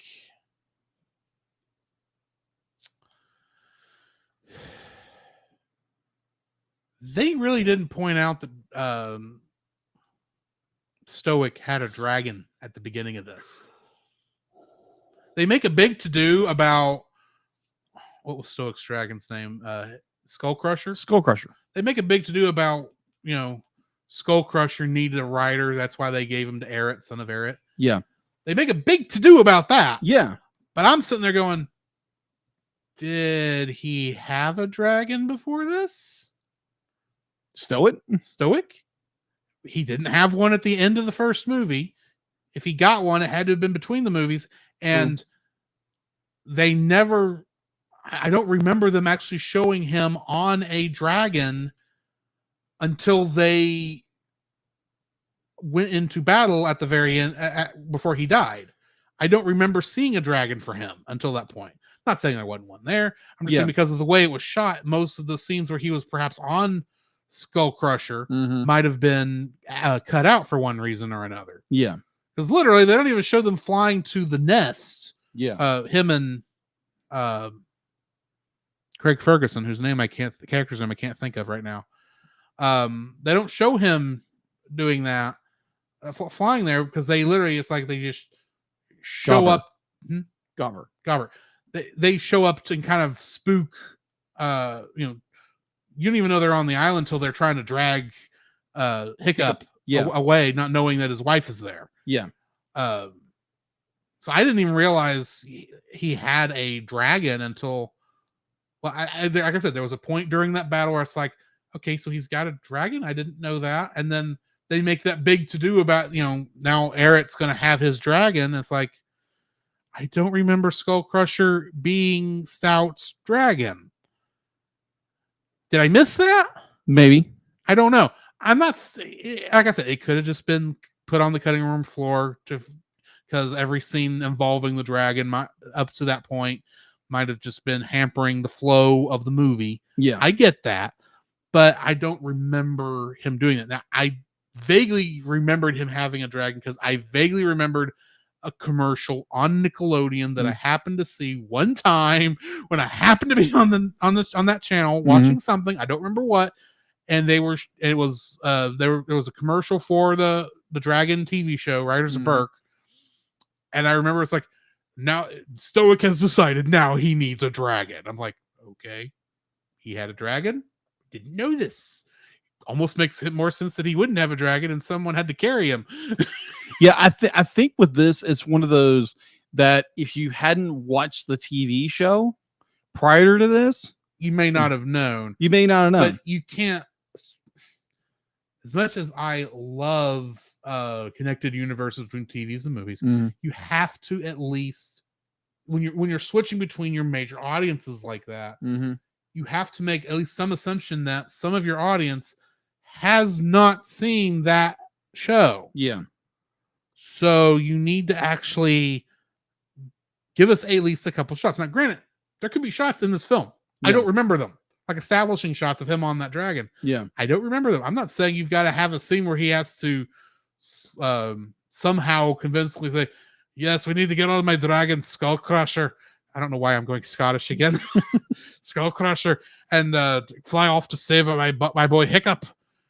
You don't have to do that. Right. But it's like, I don't remember you had a dragon. I didn't know you had a dragon. Now we're making a big to-do about giving Aaron a dragon. There are thousands of dragons he can have. Why does he need this specific one that we now know has a name and used to be Stouts? Stouts. That's not the character's name. Stoics. Which, by the way, I will say I did like that line of Volko's that says, why do you have to be so stoic? That was a great line. Right. But anyway, that's my third dislike. It's like, I just don't remember this character having this one little thing. And it really doesn't matter for the course of the story. But anyway, that brings us to the end, I think, of the episode. Yes. Or of the review. So we need to rate this thing. I'm giving it an 8. Okay. It's a very beautiful movie. The story is good. It might be a little thin, but it's still a good story. And it shows a lot. It has a lot of great action and a lot of good heartfelt moments. Yeah. So yeah, I'm giving it an 8. I'm in the same boat. It's an 8 for me. It's a very well animation wise, beautiful. There's a lot of more. It's like the dislikes we brought up. It's just you're nitpicking things, but overall the story is very well done. And honestly, I can't wait for us to review 3 or The Hidden World. Because I remember watching this in theaters when we were in the early stages of doing the podcast. I think we had recorded Frozen when that came out, but we hadn't released Frozen yet. Yeah, we had not released Frozen yet. But overall, fantastic film, worth a watch. Go watch it on Netflix if you have Netflix, which I think most people have Netflix. I think not everyone does. Not everybody does. Netflix is the service that's actually losing subscribers. Yeah. But anyway. Yeah. So, yeah. So, animated series, TAS. We are reviewing Rapunzel's Tangled Adventure Season 2, episode named Rapunzeltopia. Directed by Tom Caulfield and written by Ricky Roxburgh. Guest cast includes Clancy Brown as King Frederick, Julie Bowen as Queen Ariana, Gavin Creel as Matthews. The return of Donna Murphy as Mother Gothel. Yes. Suzanne Blakesley as Old Lady Crowley. Diedrich Bader as Stan the Guard. Sean Hayes as Pete the Guard. Alan Dale as the Vicar. And Jennifer Veal as Whispered Voice. Whispered voice. In this episode, Rapunzel wakes up and finds herself in Corona with short brown hair and a seemingly perfect life, as if all the events of the Black Rocks and Varian never happened. Mm-hmm. Trivia for this episode. Suzanne Blakesley replaces Pat Carroll as Old Lady Crowley during this episode and forward for past this point for unknown reasons, presumably her old age. In some deleted storyboard and in some deleted storyboards, Varian was to appear during the episode, but unfortunately he does not appear. That would make sense. Mm-hmm. This episode repeats the shot from the movie Tangled, where Rapunzel knocked out Eugene over the head with the frying pan. However, it is Cassandra's biologic... is Mother Gothel, who finds herself on the receiving end of Rapunzel's frying pan in this case. A theory was just proven. Stupid trivia ruining crap again. Thank you. The title of this episode is a play on the word utopia, as well as being one of the few episodes to be named after Rapunzel. Let's talk about this.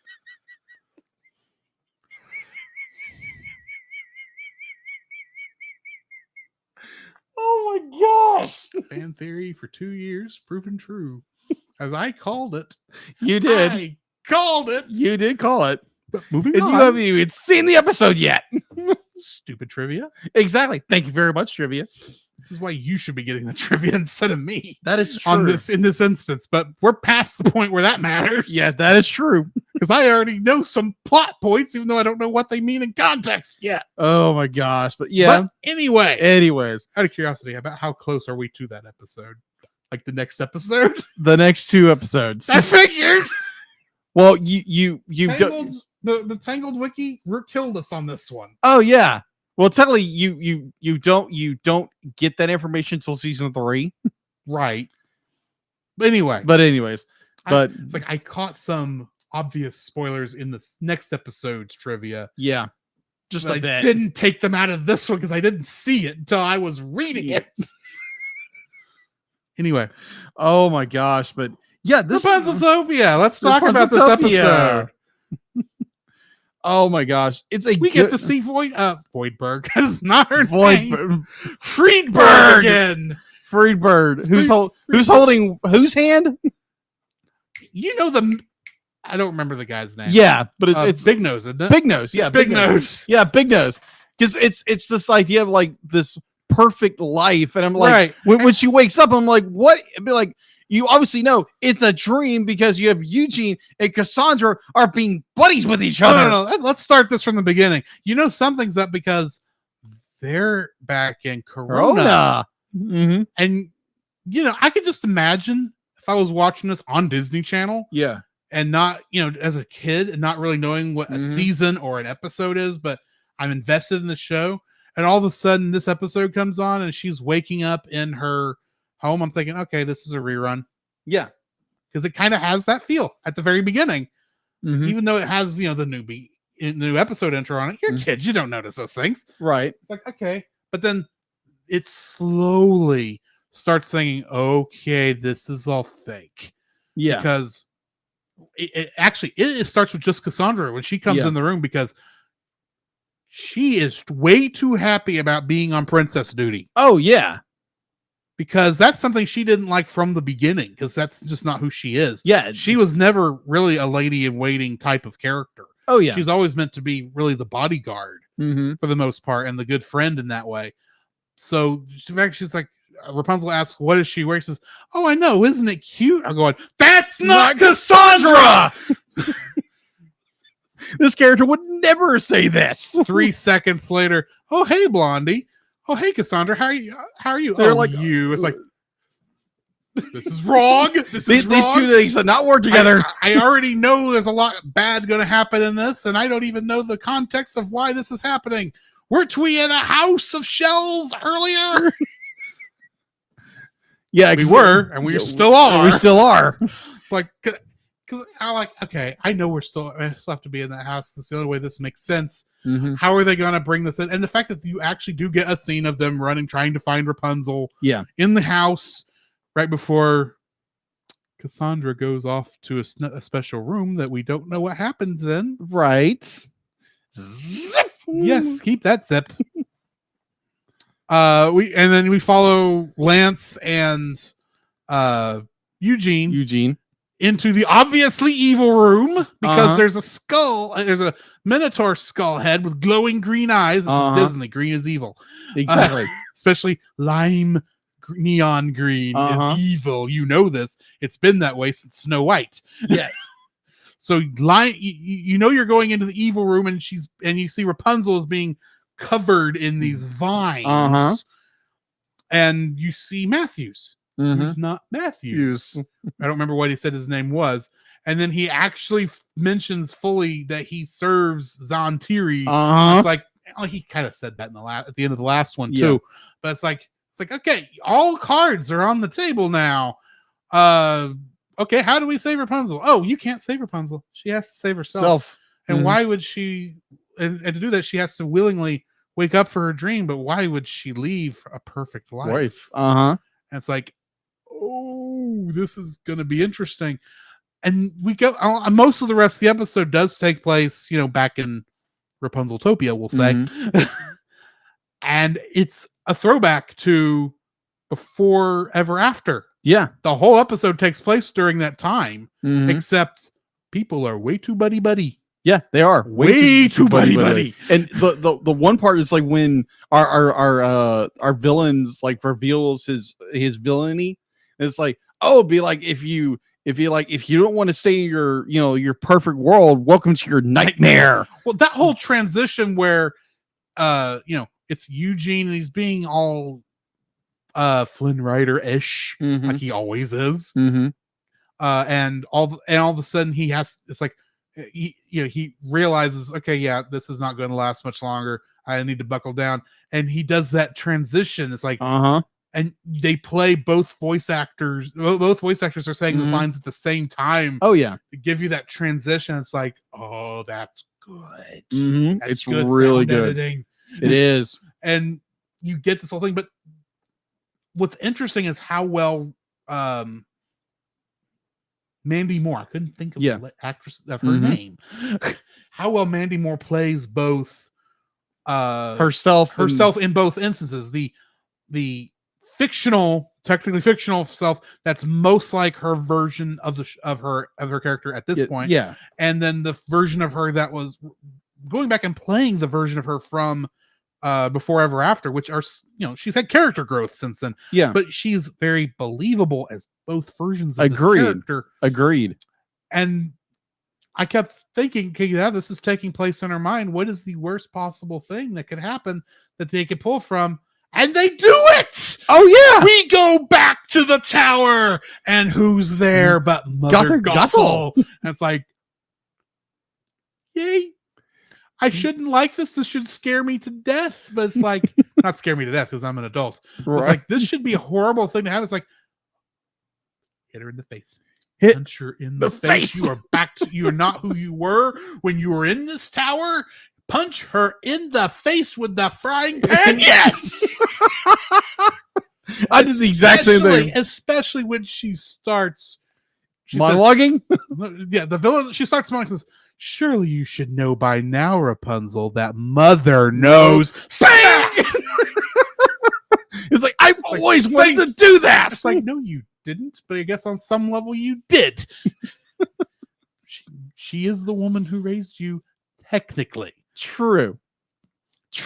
So, which we'll get there when we get there.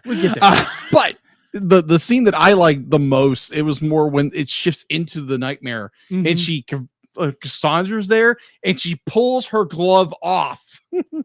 And it's like, you did this to me, Rapunzel. And like the hand is like, all like withered. And right. Because they've really never gone into what you almost forgot that happened. Yeah.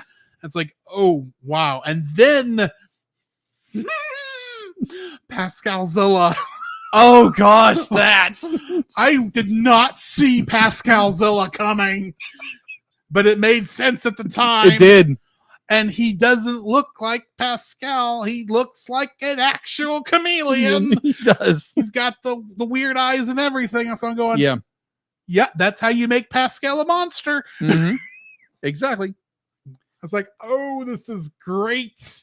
You'll never escape Pascal Zilla, except you have to for story reasons. That is true. And it's all in your mind, so you can warp anywhere else True. you need to go. Yeah, I did like the idea when she comes to the realization when she's back in the tower that this is my dreams. This is my mind. You can't control my mind. Right. And And you get the scene where she teleports her and I know they called him Williams. That's not his name. no, Matthews. Teleports them to the Black Rocks. Mhm. And she does that thing with her arms and the Black Rocks raised to meet her. It's like, I am the god in this world and you shall perish. It's not what she says, but that's that kind of feeling. It's got that gravitas of that. And she reaches out, grabs the Black Rock. Her hair goes Super Saiyan. She freaking goes Super Saiyan and blasts him out of her head and wakes up. And it's like, yes, there you go, girl. then get out of this stupid house. And they all go running out. And the minute I realize, okay, there's Lance, there's Eugene, there's Rapunzel. Oh my gosh. Where's Shorty? Wait, where's Cassandra? I actually, that happens. Like, I actually said, where's Shorty? He hasn't been in this episode. Oh, there he is. Oh, He's there he is. horses. But no, it's like, where's Shorty? Where's Cassandra? We haven't seen her since she went into the evil room. The obviously evil room. Right. We haven't seen that. What's going on? Mhm. And then just enough of the sand builds up to build the door, and Cassandra comes out, and you can tell something's not right, but you don't know what. Oh yeah, the build up to that where they're confronting the door and Eugene is like, we don't know what kind of horrible spooky things come at this door. It just got worse. And Cassandra comes out and says, it's as bad as I thought it was going to be. It's like, But Eugene, you're digging yourself a hole. He is. And that point where be like she comes out of the door and obviously something's happened, and we don't know what has happened. we will find that out. Get there when we get there.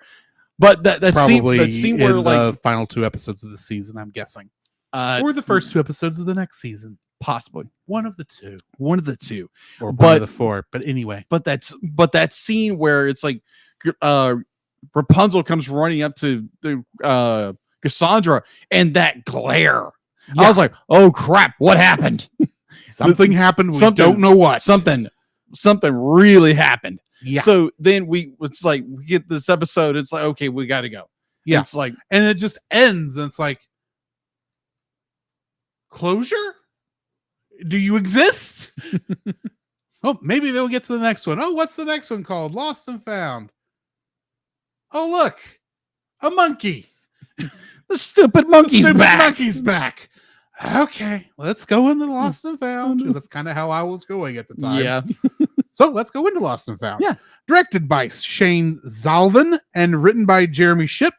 The guest cast includes Carol Kane as Madam Con Artist. You'll notice every time I've said this character's name, I've intentionally emphasized a syllable. Yes. She is a con artist. Madam Con Artist is a con artist. Anyway, D. Bradley Baker as Vigor and a llama.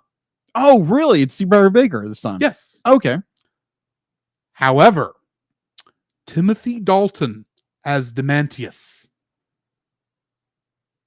Do you know the name Timothy Dalton? The name sounds real. Is that he was a James Bond actor? He was a James Bond actor. He's the one after Roger Moore, but before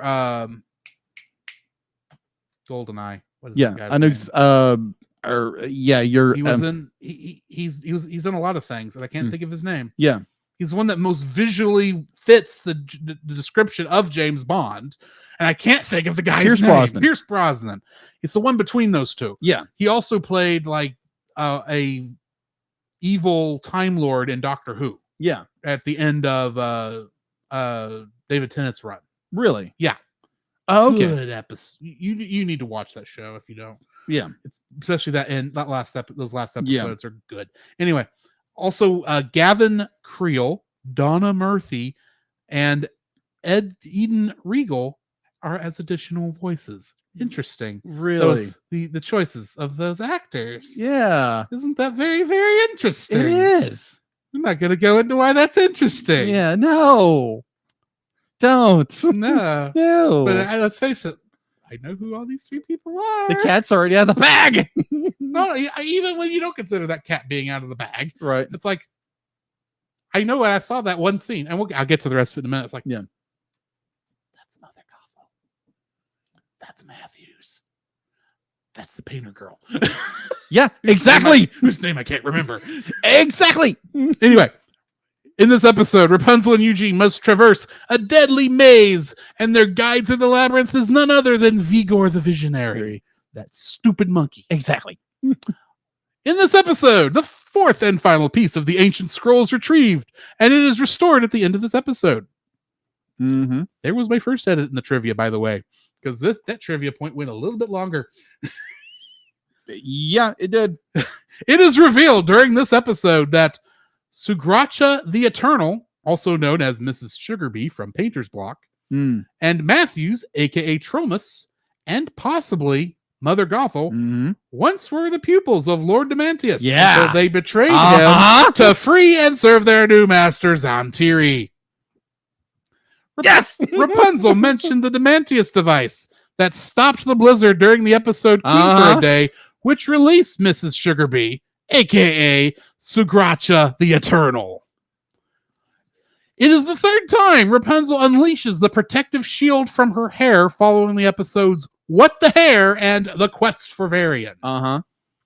This is the second episode of the series that Rapunzel, Eugene, Madame Cunartist, and Vigor are inside the fortune-telling wagon after Vigor the Visionary. Ah. Also, this is Pascal's only episode of the series to be inside the fortune-telling wagon, and it is his only time to meet Madame Cunartist and Vigor. Hmm. No one else ever gets to meet these guys. No, they don't.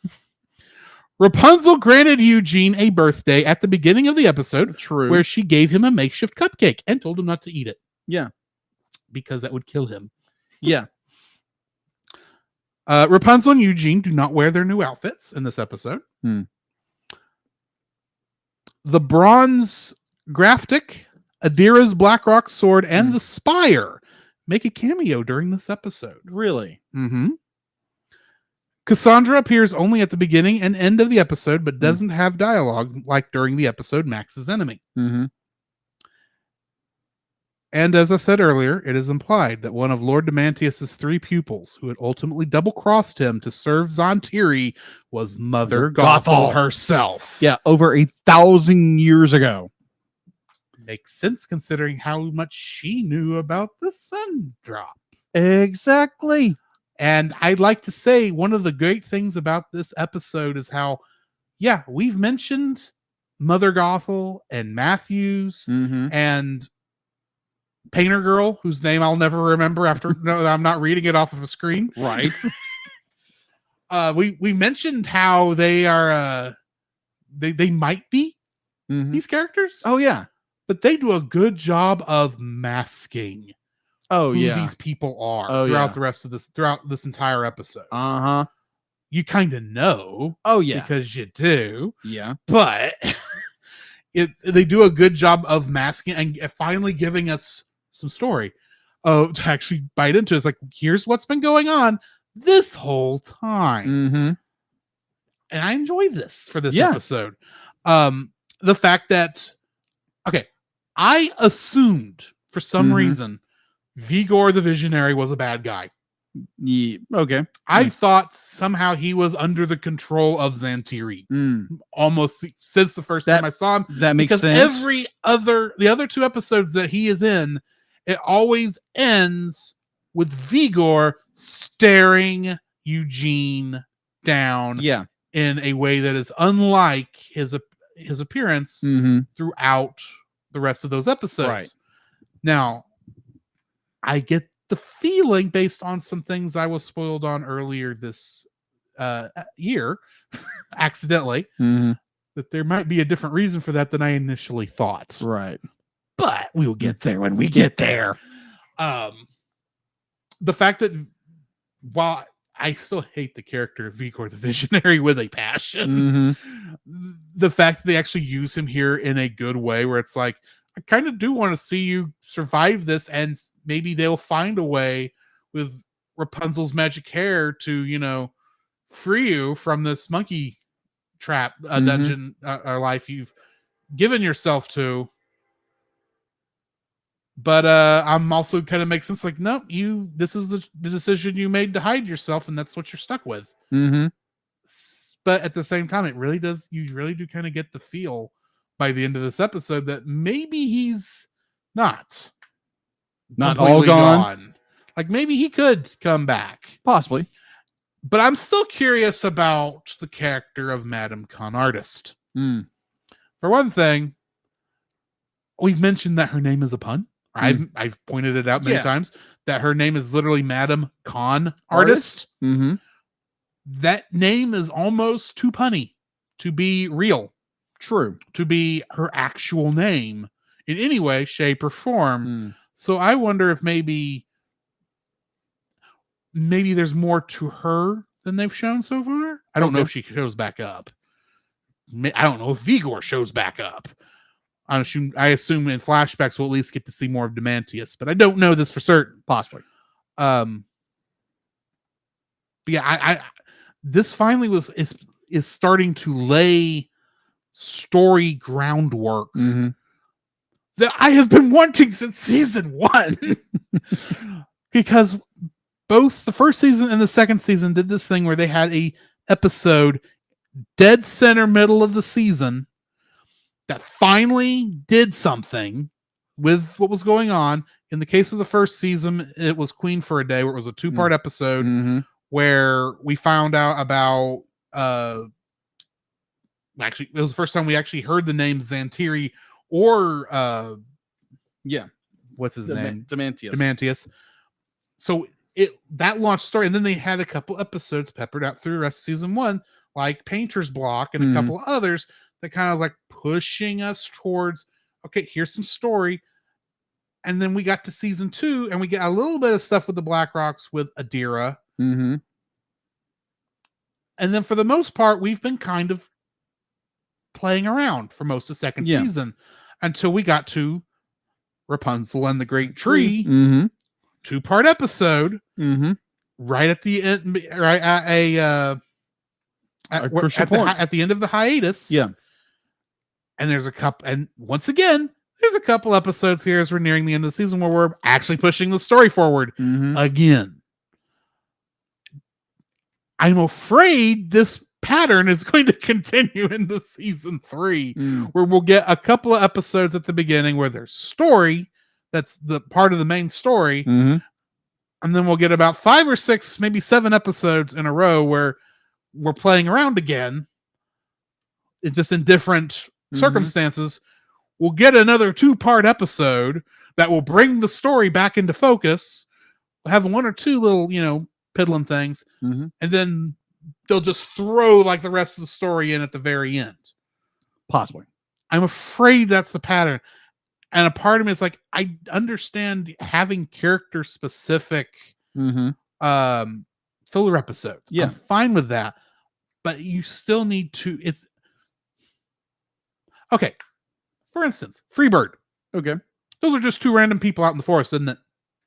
Yeah, pretty much. They have nothing to do with the story other than getting the characters to hang out together as birds. Yeah, pretty much. How much better would that have been if these were some of Xantiri's followers also? Maybe not direct followers, maybe following under Matthews. Yeah. Because you could have... Agree. That makes sense. You could have had Painter Lady be the villain for season 1. Yeah. And had her everyone working under her that was kind of getting it to this point. Yeah. And then maybe end it and have her episode where it is. Yeah. And then that will lead you towards Varian, because obviously Varian is going to be a major player going forward, even though we haven't seen him much this season because we haven't been in Corona. Right. He's still in jail. Second season, you could have Matthews be your main villain, and everything's leading to Matthews. Mm-hmm. Maybe what's his name from Rapunzel and the Great Tree? That bad guy. with the Oh, yeah. wolves. He could have been working for her. The bird couple, they could have been working for him. Yeah. Because admittedly, some of that magic feels like the magic from that point. It does. You could even have the Baron and Stallion, maybe not directly working for him, but working kind of have a connection back to Yeah, him. I agree. Have all of this combined into one story where it feels like the same group is attacking you every Mhm. time you get a chance to go. But that's not what's happened. Yeah. What happened is, they've gone on journeys and most of them have been disconnected from each other, but that's all slowly moving towards the Black Rocks. And let's face it, there was a time where we were stuck on an island with no rocks on it, and we did nothing while we were there. True. In reality, Right. there was nice little couple character things, but one of the big character stories from that Mhm. arc is completely gone now that one of the characters is gone from the show completely now, with Hookfoot. Yeah. And he's never showing back up anymore. Yeah. So it's like, that almost feels like a wasted episode because now Hookfoot's not part of the story. Granted, maybe they lost what they were doing with him, and maybe the actor decided he wasn't getting paid enough, or just was tired of the thing, or had to work on, or his schedule didn't work out. I don't know. Yeah. But at least they gave him a good out. True. I'll say that. But it really does feel like we've been, and don't get me wrong, I've enjoyed the show. Okay. Do not get me wrong. Yeah. But I am a little annoyed with the structure of the show where it's goofy stuff that really Mhm. leads nowhere for the first story at the beginning, Right. from from after the two-parter till the halfway point, filler that does nothing for the story other than have nice things with the characters. Right. Two-parter that brings us back to the story. Some episodes that really do move the story along, but you're still peppered through with some filler here and there. Then a two-part episode to end the season that's heavily story focused. Then a two-part episode that's heavily story focused to start the next season, and so on and so forth. That's what we've gotten. Yeah. And that's a little bit annoying. Yeah, I agree. That that pattern is there, because I want to feel like, I'm not saying I felt like I've wasted my time, Right. but they've not done a good job of making me not feel I've wasted my time, Fair enough. because so many of the people we've gone up against, or the things that we've dealt with, the things they've had to overcome. Mm-hmm. Well, I get it. It's still a kid's show. It's still meant to be a fun show, but it really does feel like we've not done enough to connect the plot of the overall story in with the individual plots of the individual episodes. That's really what I'm trying to get at. Makes sense. Now that I've nitpicked the show to death, All right. your turn. Okay. So we've already gone over like the chunk of this episode Yes. and what it implies. The fact that Mother Gothel is implied to be a implied is such a nice word for what they did. yeah, it's not really implied. It's like It's like, gee, these three characters in silhouette look awfully familiar, and it's interesting that they're voiced by the people who voiced them before. true. Who voice these other characters? Isn't that interesting? Yes. So going to the very end of our episode, Mhm. going to the very end of the episode, where Vigor gives Eugene the little pearl on his head. Yes, we And- do need to talk And, about and that. you get the note, in which the note It reads says, this. one of Yes. at the end of Rapunzel's journey, one of her friends will betray her. Yeah, one of her parties shall turn against her. And they kind of linger on each person. Mm-hmm. I mean, Pascal doesn't make a whole lot of sense, Mm. but they Right. kind of linger on each person, like, gee, I wonder who Mm. is going to betray her. Why are we staying on Cassandra a little bit longer than everybody else? Mm-hmm. Why did the music change when it was her turn? Right. Oh, I know. It's the female horse that's going to betray Rapunzel. Oh, yeah, That's of who course. it is. Yeah, of That's course. the traitor. Of course. The horse whose name I'll never remember. Because she has nothing to do with the story. She's there because it wouldn't make sense to have Max pull the caravan by himself. True. He needs a partner in crime. That is so true. And poor Max has had so very little to do this season besides pull that caravan. He's had one episode. True. Poor That's Max. all he had. True. He didn't even get to do anything fun in the rest of the episodes outside of, going after the happiness totem at one point, like everybody else was doing that episode. True. Anyway, sorry. Yeah, just like that whole thing. It's like it has like Eugene, like, oh my gosh, who's gonna betray me? Like, and they kind of imply it could be Cassandra. It could be heavily implied. Heavily implied. It's like, gee. Okay, I'm going to touch on this. I've brought this up before, but I'm going to touch on this. Okay. We know one person from this group is going to betray Rapunzel. Yes, we do. We know. I've said from episode 1, from Rapunzel's, from Before Ever After, Yeah. that I had a theory that Cassandra was the biological daughter Mm-hmm. of Mother Gothel. Right. Why did I say that? Well, she looks like her. Yeah. So why wouldn't the character who looks like the villain from the movie that they visually focus the camera on for a longer than they did everybody else, Right. and have the music get that sour tone to it? Mhm. It's like, da da da kind of a thing. Yeah. It's like, boy, you people are not subtle. Y'all don't even know what subtle means. Mm.